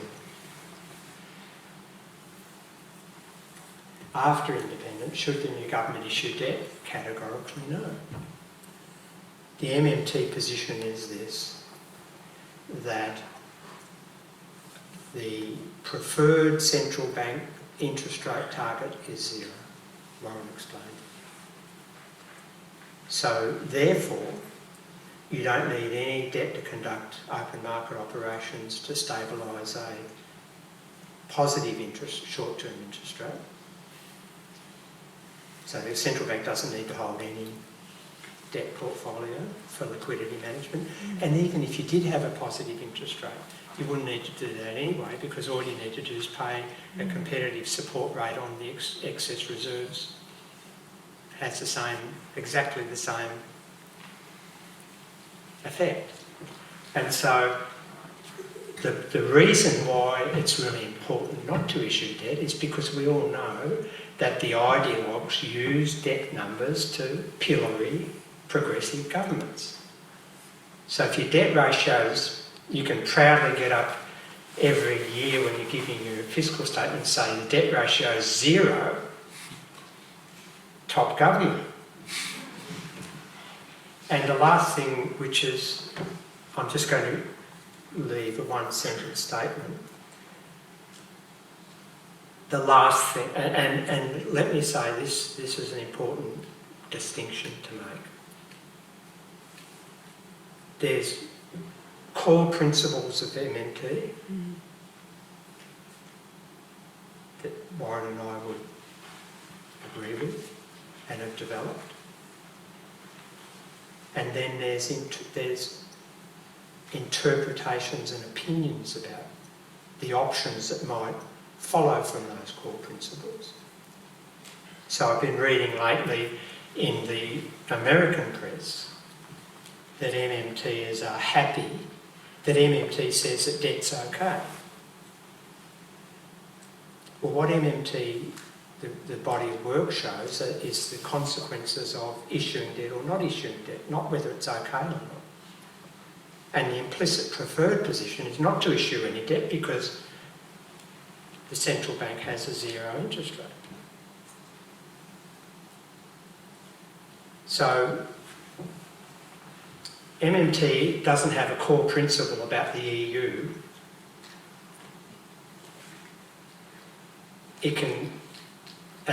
The understanding of MMT allows you to have some interpretations of what membership might be like. So what I'm about to say is my opinion about the EU as a progressive left person.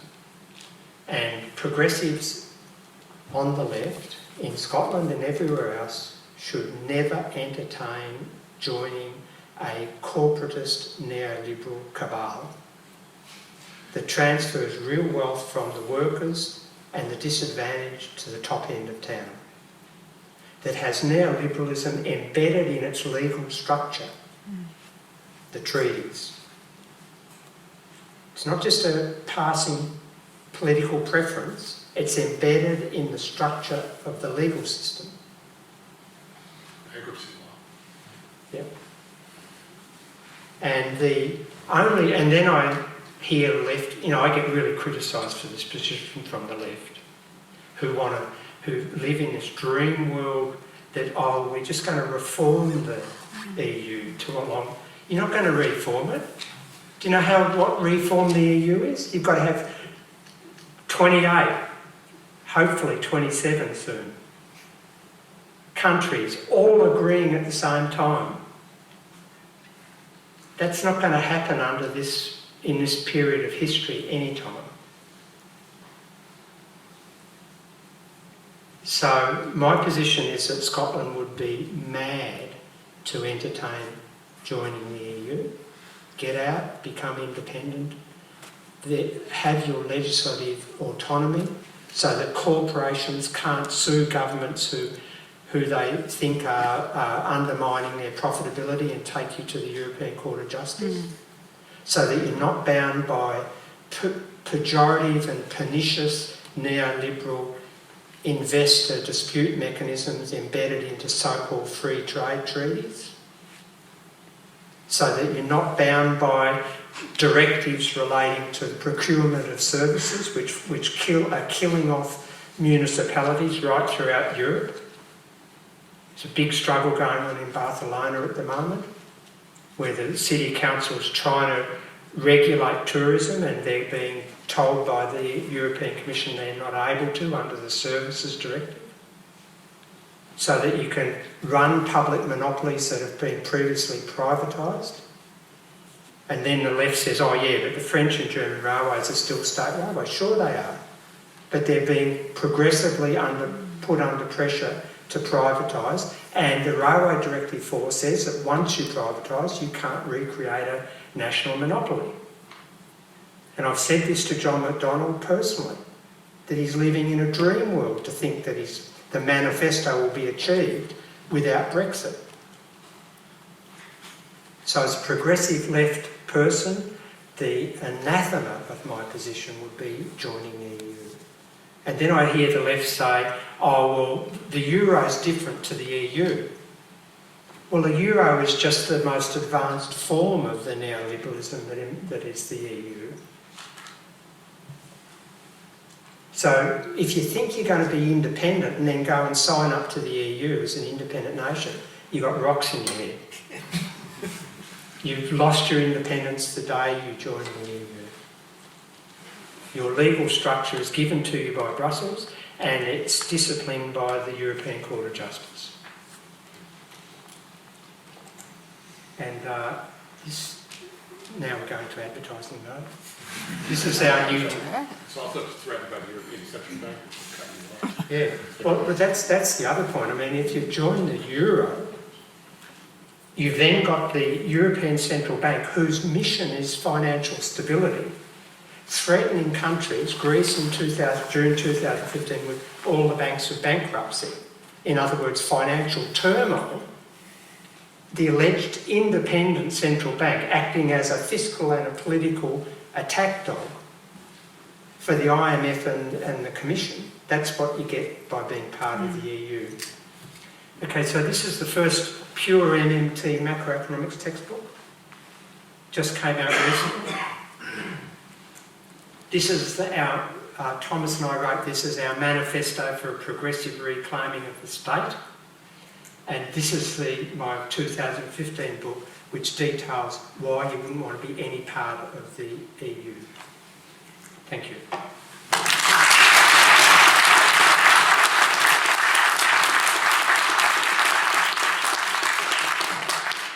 Thanks very much, Will, for that comprehensive treatment.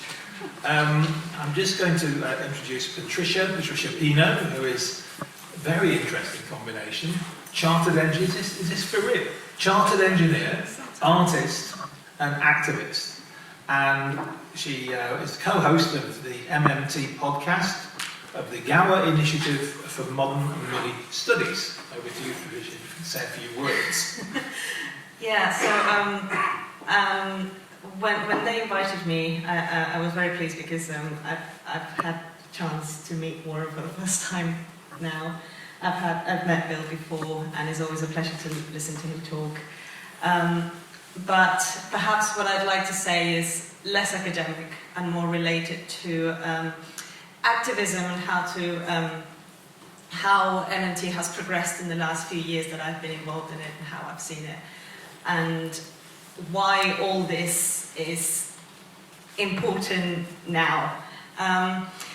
The first time I heard MMT was about 6 years ago from a friend who passionately explained it to me, and I dismissed him as a wacko. It was an engineer friend of mine. He was much better educated than me, and I still dismissed him completely. And then after the big debate about austerity in the UK, if you remember it, there was all this talk about the debt is too high, the debt is too high. And back then I was still quite politically naive and quite economically naive. And I was waiting, I would hear David Cameron say, the debt is too high, the debt is too high. At some point, they're going to tell me why, right? At some point, they're going to tell me how much debt is too much debt. And I'm an engineer, I'm pragmatic, I'm sure. But that was never forthcoming, and they kept saying it and never explaining why. So I started looking for answers, and I even went to, and I couldn't find them on the mainstream economics. I went to friends who had studied economics and posed that question to them, and they were all, it's too hard, I don't know. So it hit me at that moment, how can anybody be so confident that the debt is too high when nobody can actually tell me when is the debt too high? So I smelled a rat, and then I recalled my friend from a few years before who I had dismissed, and I said, well, let's give that another shot. And he had referred me to Bill's blog, which it was, I'm an academic on engineering, but it's still beyond my reach because of its use of economic terms. But I put in the effort, and suddenly the penny dropped at 1:30 a.m. while I was trying to sleep, and I woke everybody in my house. And since then I couldn't shut up about it. And I couldn't shut up. I wanted to tell everybody what it was about, because it hit me. Obviously the reality of how things work hit me, but it also hit me how the political class have been manipulating people's understanding of economics to whatever end they want. And maybe the horror of this, and I'm talking about people who regard themselves as highly educated would still, talk complete or be completely misguided when it comes to economics. So to me, it was really important to communicate it to ordinary people. In my engineering profession, I tend to deal with a lot of architects, and they're not very technically minded. So we reframe all the hard physics in ways that architects who are mostly creative people can understand them. And so I kind of took from that, borrowed from that, and tried to apply it to doing that with economics. Obviously, it was a really steep learning curve because economics wasn't my degree, and it was great to have the support from Bill initially, and then all the stuff that I read from Warren and Stephanie's videos and all those other wonderful MMT academics. I started then writing articles, and to me, I'm not a writer. I'm not a good writer, I don't think. But it was mostly done out of necessity, out of trying to put the word out there. And to me, the idea of MMT is yes, there's the academic side, and there are people trying to battle with politicians to try to apply this from the top down. Or apply is the wrong word, sorry. But to accept MMT principles from the top down, and to then try to instigate them to promote them amongst the population, or to have somebody like, for example, Alessandro Ocasio-Cortez in the States talking about MMT, and that suddenly, causes a big debate. Those instances, we seek them, or we leave them to the experts, but on the other side, there's also preparing the masses for this, and that's a very slow process. And myself, I am a lefty, so most of my work focuses on the left and trying to get the Labour Party, membership to understand economic in those terms. But regardless of where your ideology is or where you stand on the political spectrum, you can frame it to whatever group of people that you know and those that share your ideology or your views on independence, and to promote this. And as Bill said, it can only improve democracy. You can apply your morality onto it, but at the very least it would lead to a discussion which is informed about economics, and where politicians, it's much harder for them to hide. So I joined we started campaigning in Labour, and then Bill introduced me to some other activists within Labour who were also MMTs, and this was about 3 years ago, and back then it was pretty quiet still in social media. I know there had been a lot of work done before then, and I joined it properly about three years ago. But I remember, I can tell the difference, because I remember whenever I spoke to somebody on social media about it, they would call me the crazy one, the way that I called my friends. I've been called an idiot 1,000 times, and you just have to keep going. But then it came to a point when sometimes when you're inside of it, you don't realize how much things are spreading, until we started getting people who were offended at the concept, at the idea that we would think that they don't know MMT. And that's when we realized, okay, so people know about it, that's not the problem now. But then they started mocking us, and now they started properly attacking us. And so all that, I think, has been concentrated mostly in the last 3 years, and it's been wonderful to see, and to see how close we are to actually achieving something significant. And if the guys in the US have been leading the way, and once people like Ocasio-Cortez and Bernie Sanders come into power with Stephanie Kelton, the MMT will get more into the conversation. Hopefully the US will have then a job guarantee, and then countries like the UK will start thinking, well, why can't we have that? And that's what I hope will happen.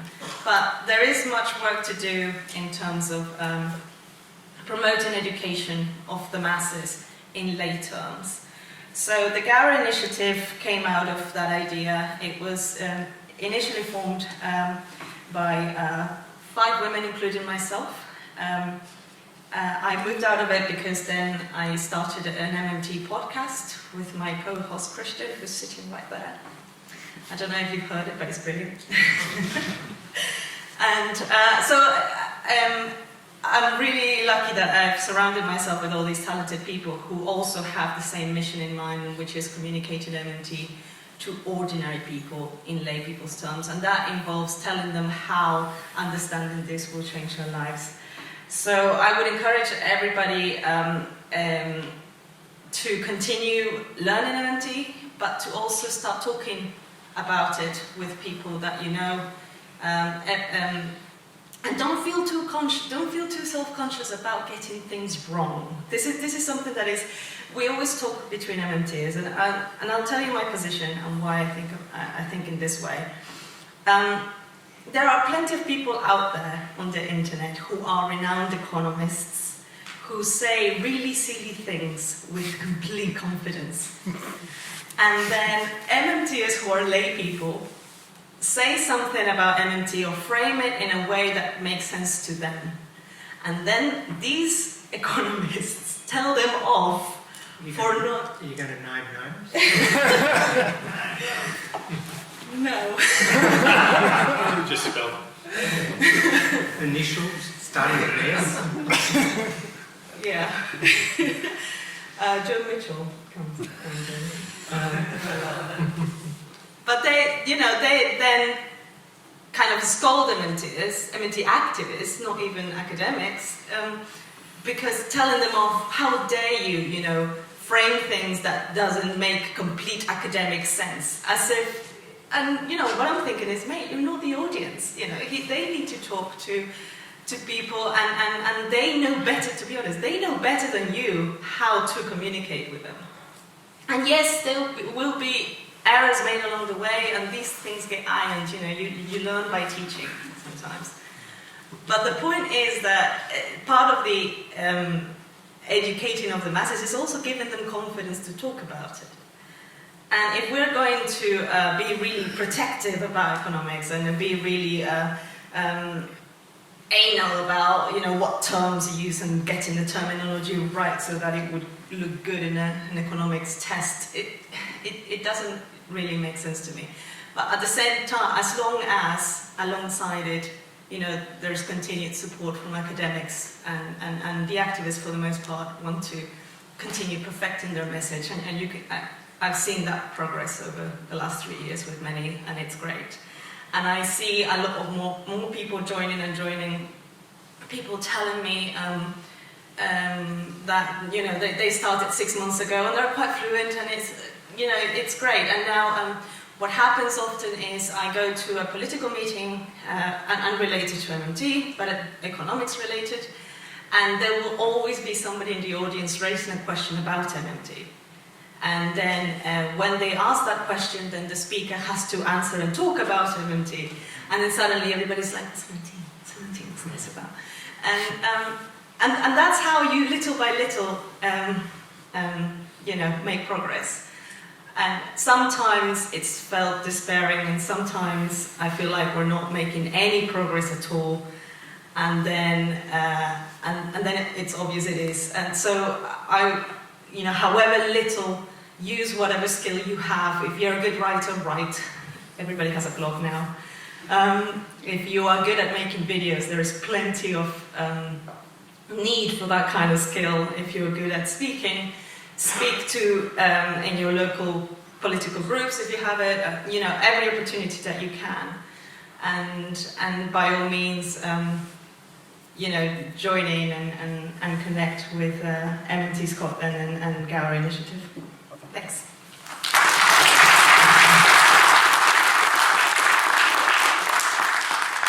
Right, well thanks. Now we're going to throw this open to the floor. We've got half an hour, I think, before we have to be out. And I can already see one hand raised. I can see two hands raised. You, sir, at the back, you've got the bit. You just there. That's the one. You're the first one who's grabbed my attention.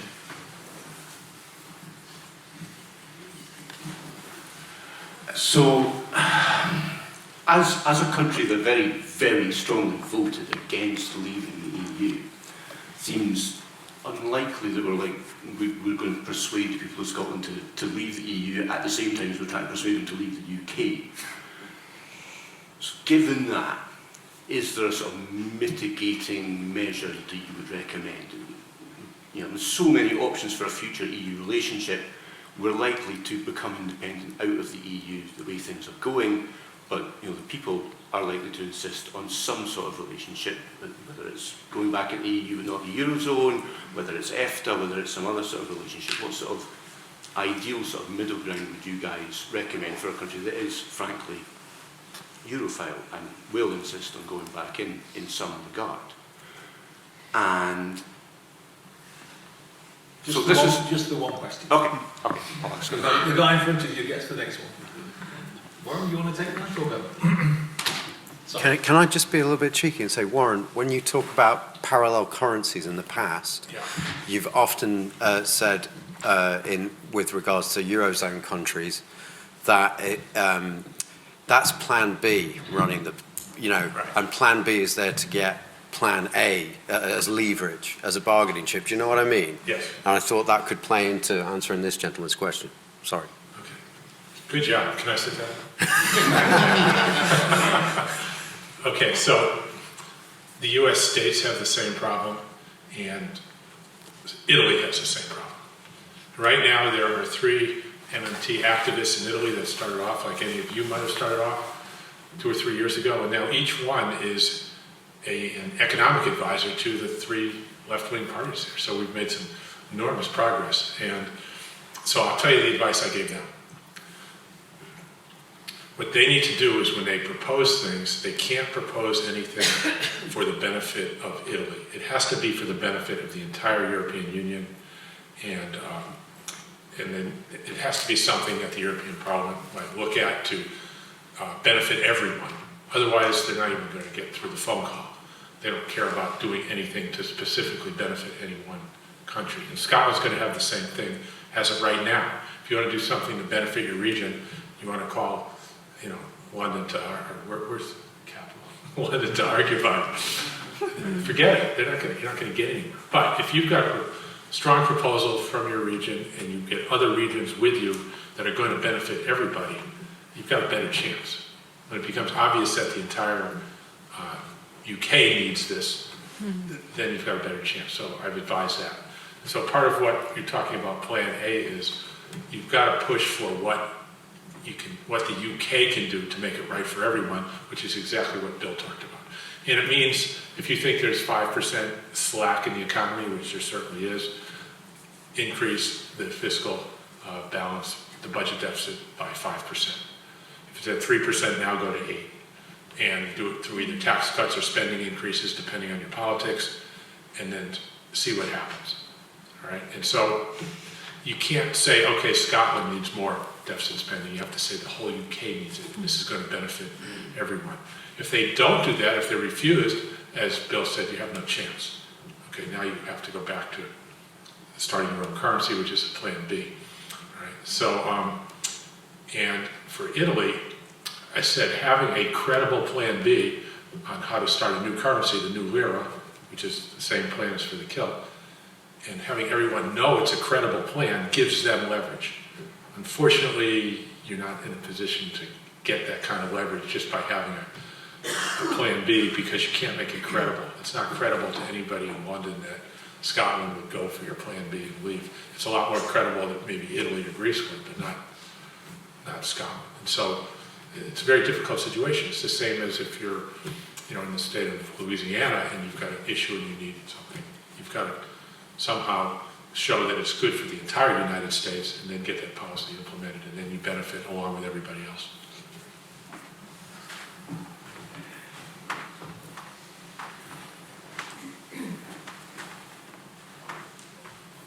Yeah, I understand the basis of the question, but the result that you're reporting was, in my view, and I get criticised for being an outsider with no material stake at all, but that's the role of an intellectual and academic, to be able to comment fearlessly about anything anywhere. But the result wasn't, to me, a legitimate result.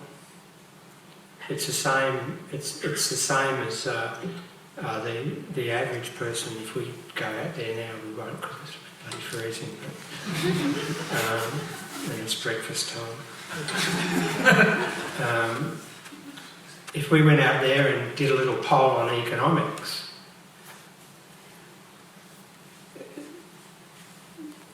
we would get an illegitimate result.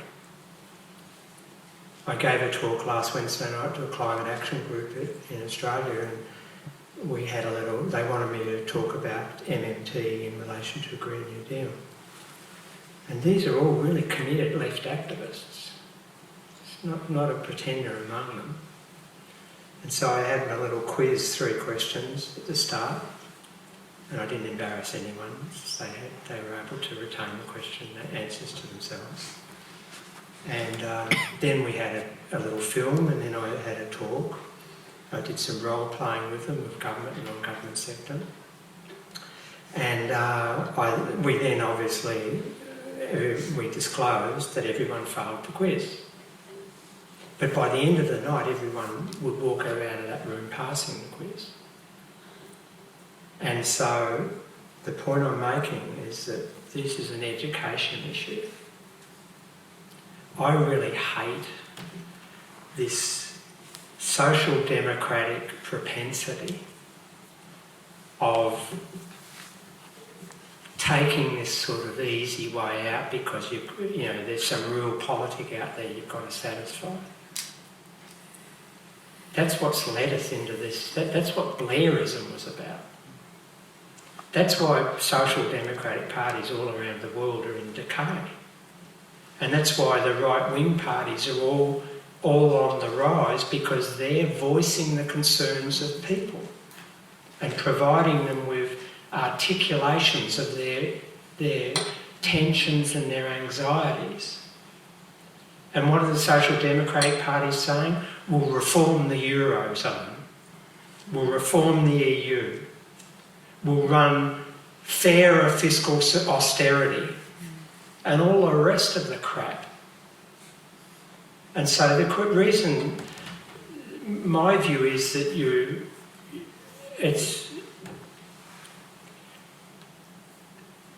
can only legitimately and morally push for an independent nation state if you don't compromise on that. And it's not just a question of currency. It's a question of democratic legitimacy and accountability. If you join a system where your parliament does not have the priority and the capacity and the power to make its own decisions for its own nation, then you're not independent. So why would you go and lie to the people and say we're going to become independent, but we're going to still be in the neoliberal cabal and give up our parliamentary sovereignty and cede the parliamentary independence to the European Court of Justice and to Brussels and to all the lobbyists in Brussels who are doing the bidding for the large corporate elites who are every day undermining the conditions of the working class and the ability of the public sector to provide proper public infrastructure and services to the people. Why would you then go and say to people, we'll go along with the EU, but we're independent? No, you wouldn't be. You just become a client state like all of the member states of the EU. That's my position. And so you don't have, to me, it's a matter of education. And if we did a poll of Scottish people and asked them whether they thought their taxes were paying for the government spending, more than the people who voted to stay in the EU would vote yes, that they are paying for government spending. Would you tell me that was a legitimate... Were you telling me those people were informed and knowledgeable? You'd say they're being deluded by neoliberal myths. Same story. Thanks, Bill. You're next, but could I have some hands up from ladies? Because it's 2-0 to men at the moment. Do I see any ladies around with hands up? I'm a lady. Nice try. Not with that beard, you're not, sir. Anyway, until I see a lady with a hand up, I've got one there, lady in blue. Right, over to you, sir. So thanks to Patricia and Christian for their podcast. Just to underline, it's a great podcast, and it's the reason I'm here tonight anyway. So one of the mischaracterizations of MMT that gets the people laugh at is this idea that it frees government to spend as much as it wants, and we're very clearly told actually you spend within the slack in the economy. But I haven't seen very many concrete realizations of what that slack might be for particular real economies. A good example, I think, is Philip Pilkington has recently done a paper suggesting that there might be 5% in the American economy. And that's a very interesting figure, because if you look at the UK economy, I think that the hole that's been created in the NHS funding by austerity over the last decade or so has been something like 20%. So that 5% extra spending that the government might be allowed to do across the whole economy is going to take more than one parliamentary term to fill the hole that's already there, which democratically might create a problem. But I'd be very interested to hear what you have to say about real practical slack and how much extra deficit spending, let's say, the British economy might be able to get away with. Could I ask the responses to be kept relatively short? Sorry, the question was too long. A lot of people out there. And we're running short of time. So the first thing you do is you offer a job to anybody willing and able to work and see how many people show up, at a fair wage. If nobody shows up, you don't have maybe as much slack as you thought. If more people show up, you have more. And as you use your fiscal space by increasing public services, funding public services, or lowering taxes, the people in the transition job program, the JG program, will diminish. It's an automatic stabilizer, and you just count bodies in the program, and that gives you a pretty good idea. And you'll also have all your central bank economists coming up with all the figures to show you how much that actually means with multipliers and everything else. And what if you make a mistake? What if you spend a little bit too much? What if you spend 5% too much or 10%? You might get a 1% or 2% increase in the price level. It's a one-time event. If you don't like it, don't do it again. Okay, it's not like if you do a little bit, inflation runs away and never comes back. Okay, it doesn't work that way. These are one-time events. It's the people in Pompeii, the city, changing the price of its coin. Inflation price level only goes up if the government pays higher prices. So if the government creates a situation where it's now paying more for labor than it did before, and prices go up, which is by definition, then don't do it again. Constrain yourself on a price basis. But but you get to decide what's good policy every year. You don't do something and then it's over and you turn into Zimbabwe. It doesn't happen that way.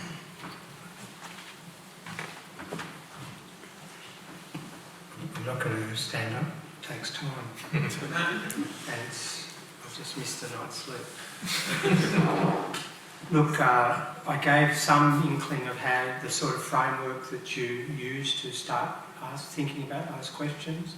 There's a lot more to it than that. I mean, in Britain you've got low official unemployment, but lots of hidden unemployment. You've also, what a characteristic of neoliberalism has been the rise of the volunteer, and it's everywhere.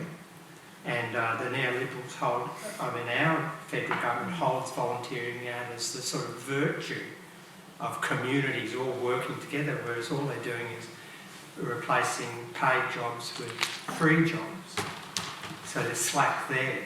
But what modern monetary theory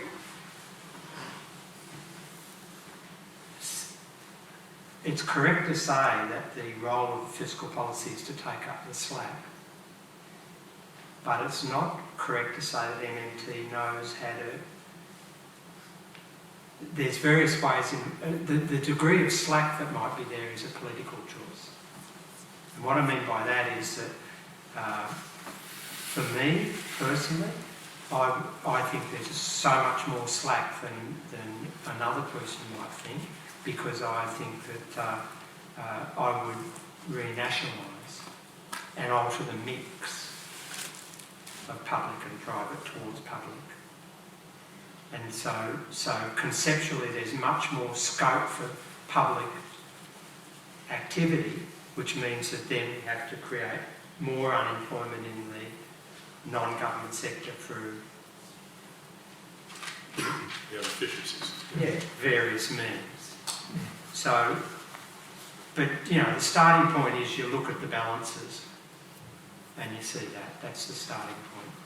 And then you look at capacity utilisation rates and things like that. There's slack in the British economy. Yeah, thanks. So there's also, could I just put in and say this from my perspective, that there's a massive undervaluation of people. So what about care? What about creativity? These are the things which are the most valuable are the ones least valued. And I think we really do need to think again about who we actually pay for what, and what the nature of employment even is. But that's a different rant, and I'm sorry, I just throw that in. Yeah, but also, look, very important is a lot of consumption today has a zero cost of production. Yeah. How much does it cost to download one more song on the internet? Nothing. Yeah. And so everybody's richer the more songs you download, GDP goes higher, and it doesn't tax any resources or anything else. And so measuring the slack today is highly problematic at best. We're over 90% services, and a lot of that is zero cost of production. And of course, David Graeber has written brilliantly about bullshit jobs. But that in itself is a book in itself. Madam, in blue, I think you were next. Hi, good evening. A really excellent talk, and yes, my brain is fried, and I'll do my best to get my head around the whole thing. But I'm part of a group that campaigns weekly for independence and are very much against coming out the European Union. And most people we speak to are really keen to stay in the European Union. And we will be asked, possibly tomorrow morning, who will we trade with? Nobody wants to go into WTO rules. Scotland is it's not a tiny country, it's not a large country. So if we're not in the European Union, where we sell a lot of our stuff, a lot of our food, then who would we trade with? They are our nearest neighbours. You sell most of your stuff to the rest of the UK for a start. That's the first point. Here's an example of what that I can say, that I come from a country that lost its dominant trading markets virtually overnight. Do you know when that happened? When Britain accessed membership of the EEC and dumped all of the Commonwealth countries. We basically lost all of our trade when Britain did that. It took us about 2 quarters to re-contract into Asia. You know, do you think the German car manufacturers are not going to want to sell cars to you anymore? You know, this goes back to this sort of commercial. The politics are saying they'll close you out, but the German industrialists are not going to close anyone out. They're going to be bullying the German government to shut up and let us keep trading. That's the nature of capitalism, chasing profit.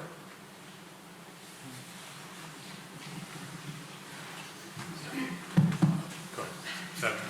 Yeah. Yeah, so you have to remember the question is importing rather than exporting. So usually that's couched in being able to export. You have trading partners to be able to export, but that's not what you need to drive things when you're independent. As long as, because you're going to be dropping all tariffs, import tariffs, you can allow as many imports as anybody wants to sell you. You then pay for them with your new currency. That new currency, they have 2 choices, either save it or use it to buy your products. If they save it, fine. Now you can have lower taxes, higher public spending, larger deficit, worse public services. If they buy your products, now you have to work to build exports to send to those people, which is a real cost, but it's also not considered a terrible thing to happen, even though and it all boils down to your real terms of trade, making your pile as large as possible, right? Imports make it bigger, exports make it smaller. It's not going to be an issue. It's an issue only if you're thinking backwards about what's good and what's bad for your real standard of living. Thank you. Now, forest of hands. Gentleman at the back. Yeah. Yeah, I just wanted to say this is the best 2 hours I've spent in a lecture theatre this century.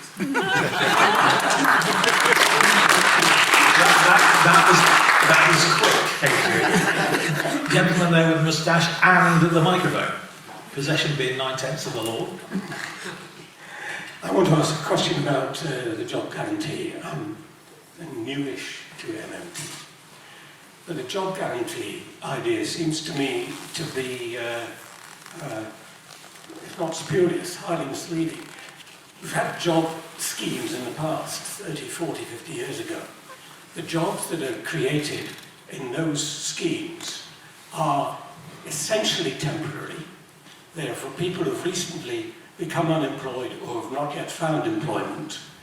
And because they're taking up slack in the economy, they're not pre-existing jobs. Work has to be invented for them. These are highly unsatisfactory. They're not real jobs. They don't, however good the intentions behind them, they produce very little for the economy and for people at large. If they were real jobs in the sense of providing something of value and continuing value, then they would be in a continuing employment, they would be in a continuing enterprise, public or private, and therefore would not be available for increasing and decreasing according to, as Warren said a few moments ago, to adjust to the slack in the economy. Okay, they absolutely are. Look, the point of the job guarantee, number one, is to transition these people from unemployment back to the private sector. If it doesn't work, it doesn't work, but that's the purpose. What the work they produce, think of it as a bonus, but the main purpose is to get them back in the private sector. Now, why do I say that? Taxation creates unemployment. The government creates, in the US, taxation of 20 million, 30 million unemployed. Then it only hires 5 million of those people. Okay, the taxation caused more unemployment than the government wanted to hire. It made a mistake. It now has to get those people back into private sector. Now it can hire more public service people to have better national health and everything else, or it can lower taxes, which will cause more demand in the private sector. The spending will do that too, I'm not saying it doesn't. But fiscal adjustment to get more demand in the private sector, and those people will then get private sector jobs. But the private sector doesn't want to hire people who've been unemployed. They want to hire people already working. And so to help promote that transition, you have a job guarantee. So number one, you judge the success or failure not by the output, but by where these people transition back. Not that there isn't success in just having them there, I'm not saying that, but ultimately you do that. Now, if you have more people in the job guarantee than you want, more than some kind of minimum amount that you need for price stability, the same with unemployment, if it gets too low, Bill used to call it the neighbor, then you make a fiscal adjustment and you continue to make fiscal adjustments until they transition. Now the next thing is, what are they going to do in the meantime? Where are you going to put them? Now, we can differ on that. I'll tell you what my position is for the US. Number one, you go to your federal government agencies and you say, any one of you wants to hire some more assistants, probably on a temporary basis, like you said. You can hire anybody you want. You can only pay $15 an hour. It doesn't count as your budget. There would be a certain amount of hiring. You then go to the states, then the cities, and then the local governments and do the same thing. Then you go to the nonprofits, like Bill's Beach Beautification, to have people surfing. Fine. They can hire anybody they want at the $15 an hour wage, knowing that we're going to make fiscal adjustments, so the private sector is probably going to hire these people away for more money. And so you've created, and once you've gotten down to this level, you've pretty much got everybody. And we haven't added any public bureaucracy. We haven't thought up any jobs. It's all been done endogenously. And we conduct fiscal policy and other kinds of targeted policies to transition people into the private sector. In a sense, this is separate from the Green New Deal, where we want more people in the public sector to work on public infrastructure, new infrastructure, in which case we hire those people specifically with full public salaries and benefits and everything else. We're not, as it was said before, we're not trying to replace public sector with changing workers. So I wanted to shoot really quick and let Bill fill in the holes. And we may differ on some of this. Yeah, my interpretation is a little bit different. First of all, the way in which you frame the question, of all due respect, is exactly the way in which neoliberals frame that question. Is exactly the way they mislead the public into thinking that these are zero-use jobs.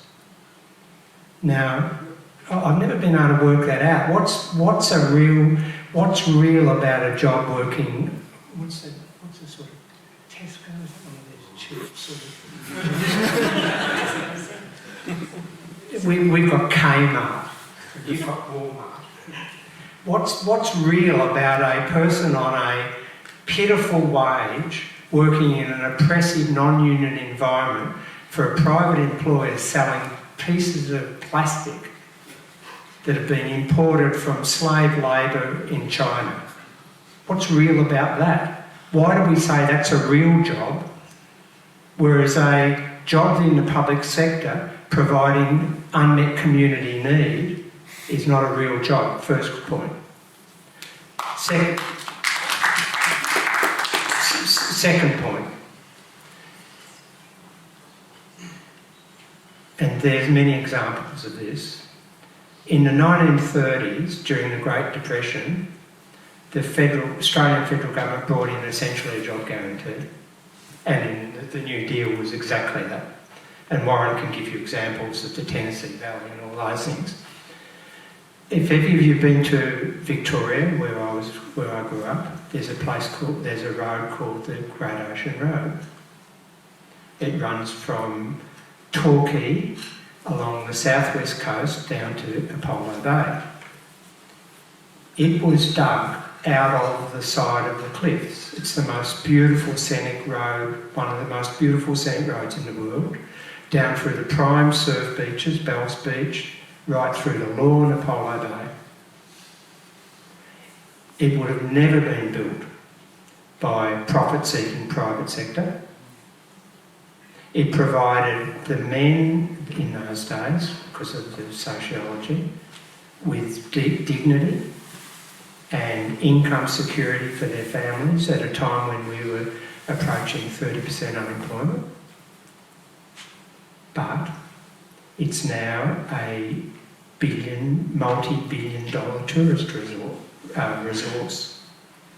People from all over the world, particularly from Asia, come to drive the Great Ocean Road. Every weekend the motorbikes race down there.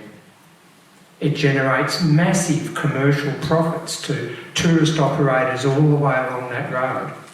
You're telling me that was a useless activity? That was one of your make work schemes. And third point, we did a national survey of local government some years ago. We asked them what environmental and community unmet need could be fulfilled for low-skilled workers in your communities if the federal government paid the wages. We got multiples of the current unemployment pool of really creative jobs, really dignified jobs that would be contributing value to each of those communities. And what that leads you to understand is that productivity, which we've constructed to be a term that's related to the production of private profit, and anything that doesn't produce private profit but produces social benefit is make work. What you understand is that there's a massive... I walked down here in the rain tonight about 15 minutes and I could have identified thousands of jobs that could be done in building urban infrastructure in Edinburgh. And when I go out running in the mornings, I see thousands of jobs that are not... We've got an aged care crisis in Australia. People can't get enough aged care homes, but then when you do surveys, they're actually being forced out of their homes prematurely. Why? Because they can't do their shopping anymore. They can't do their gardens. They're lonely. They'd like someone to read to them. Jobs, jobs, jobs. Productive jobs, social benefit jobs. If I can come back to you on that. No, I'm sorry, we don't have time. So I think you've just got to alter your construction. Of my question. The difference between real continuing jobs, like care jobs, like building infrastructure, like the Great Ocean Road, those are jobs which should be built into the economy as continuing jobs with permanent job security. They cannot be used for year-to-year balancing of the slack in the economy, which is what your colleague Warren was suggesting. Look, Japan has historically had a public infrastructure program that's really well designed, that they turn on and off on a cyclical basis to create work when they need to. They've designed the architecture of their transport system so that it can be added in a progressive way when they need to, and they can slow down the construction and speed it up. Oslo Airport was built during the early 90s recession. It was fast-tracked to do that. These things can be done, and we're not talking about replacing public service jobs that need to be continuously supplied. There's so many other jobs that, limited by your imagination, really. In Australia, for example, we have a major problem in summer of drowning on our beaches. Yet I go surfing in the morning and we jump in the rips of the ocean because we can get out quicker.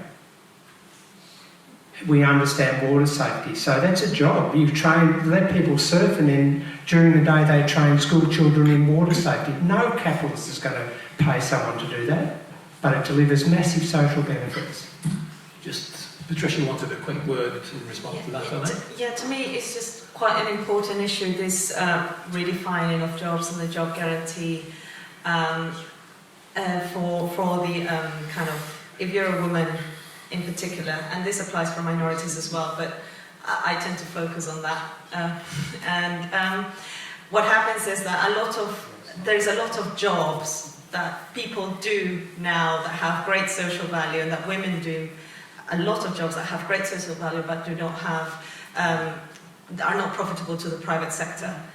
And to me it's quite important that women understand the economics behind it and get people to represent them in these discussions of what constitutes a job that has value, and we define that really as a society. What is it that has value to us?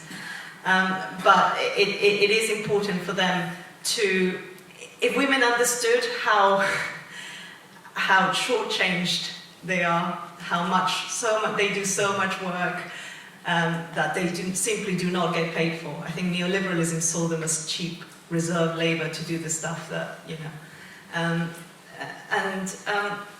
that's not right. So I would encourage women in particular to, I know it's harder to find women who are interested in technical subjects, and I say this as an engineer, I campaign on those issues, but if you are technically minded, to use MMT to frame it in a way which advances women's interests in terms of giving them financial independence, getting them recognition for childcare, social care they do, even, you know, house labour.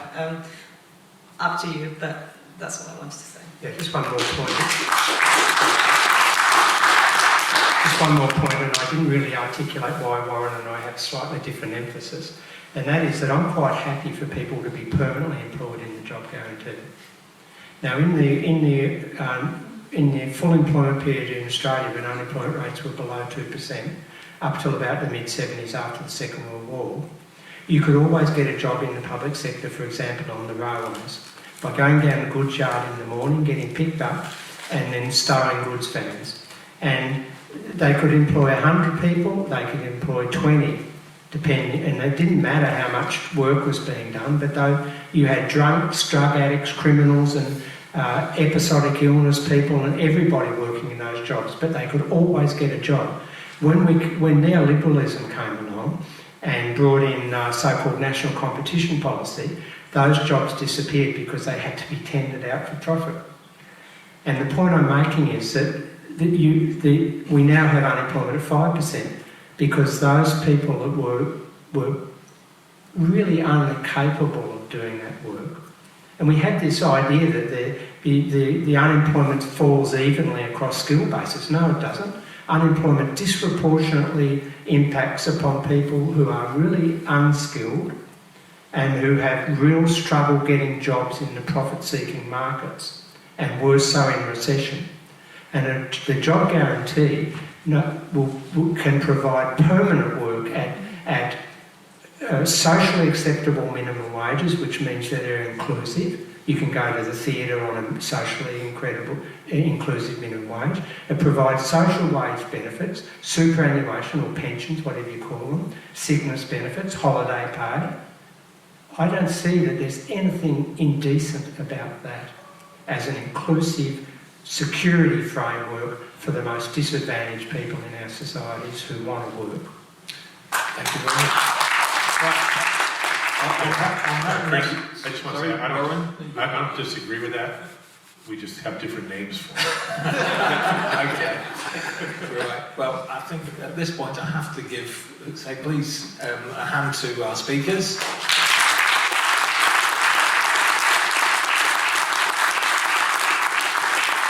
And special thanks to the organisers.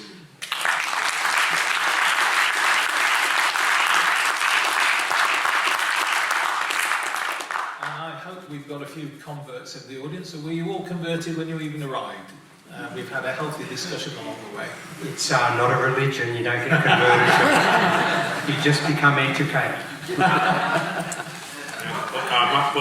My book is free online, and it's written at a very elementary, non-technical level because it was meant for central bankers. And you moslereconomics.com, and just download it. It takes probably an hour to read it. And I think it's helped a lot of people think their way through it. There's a colouring book as well,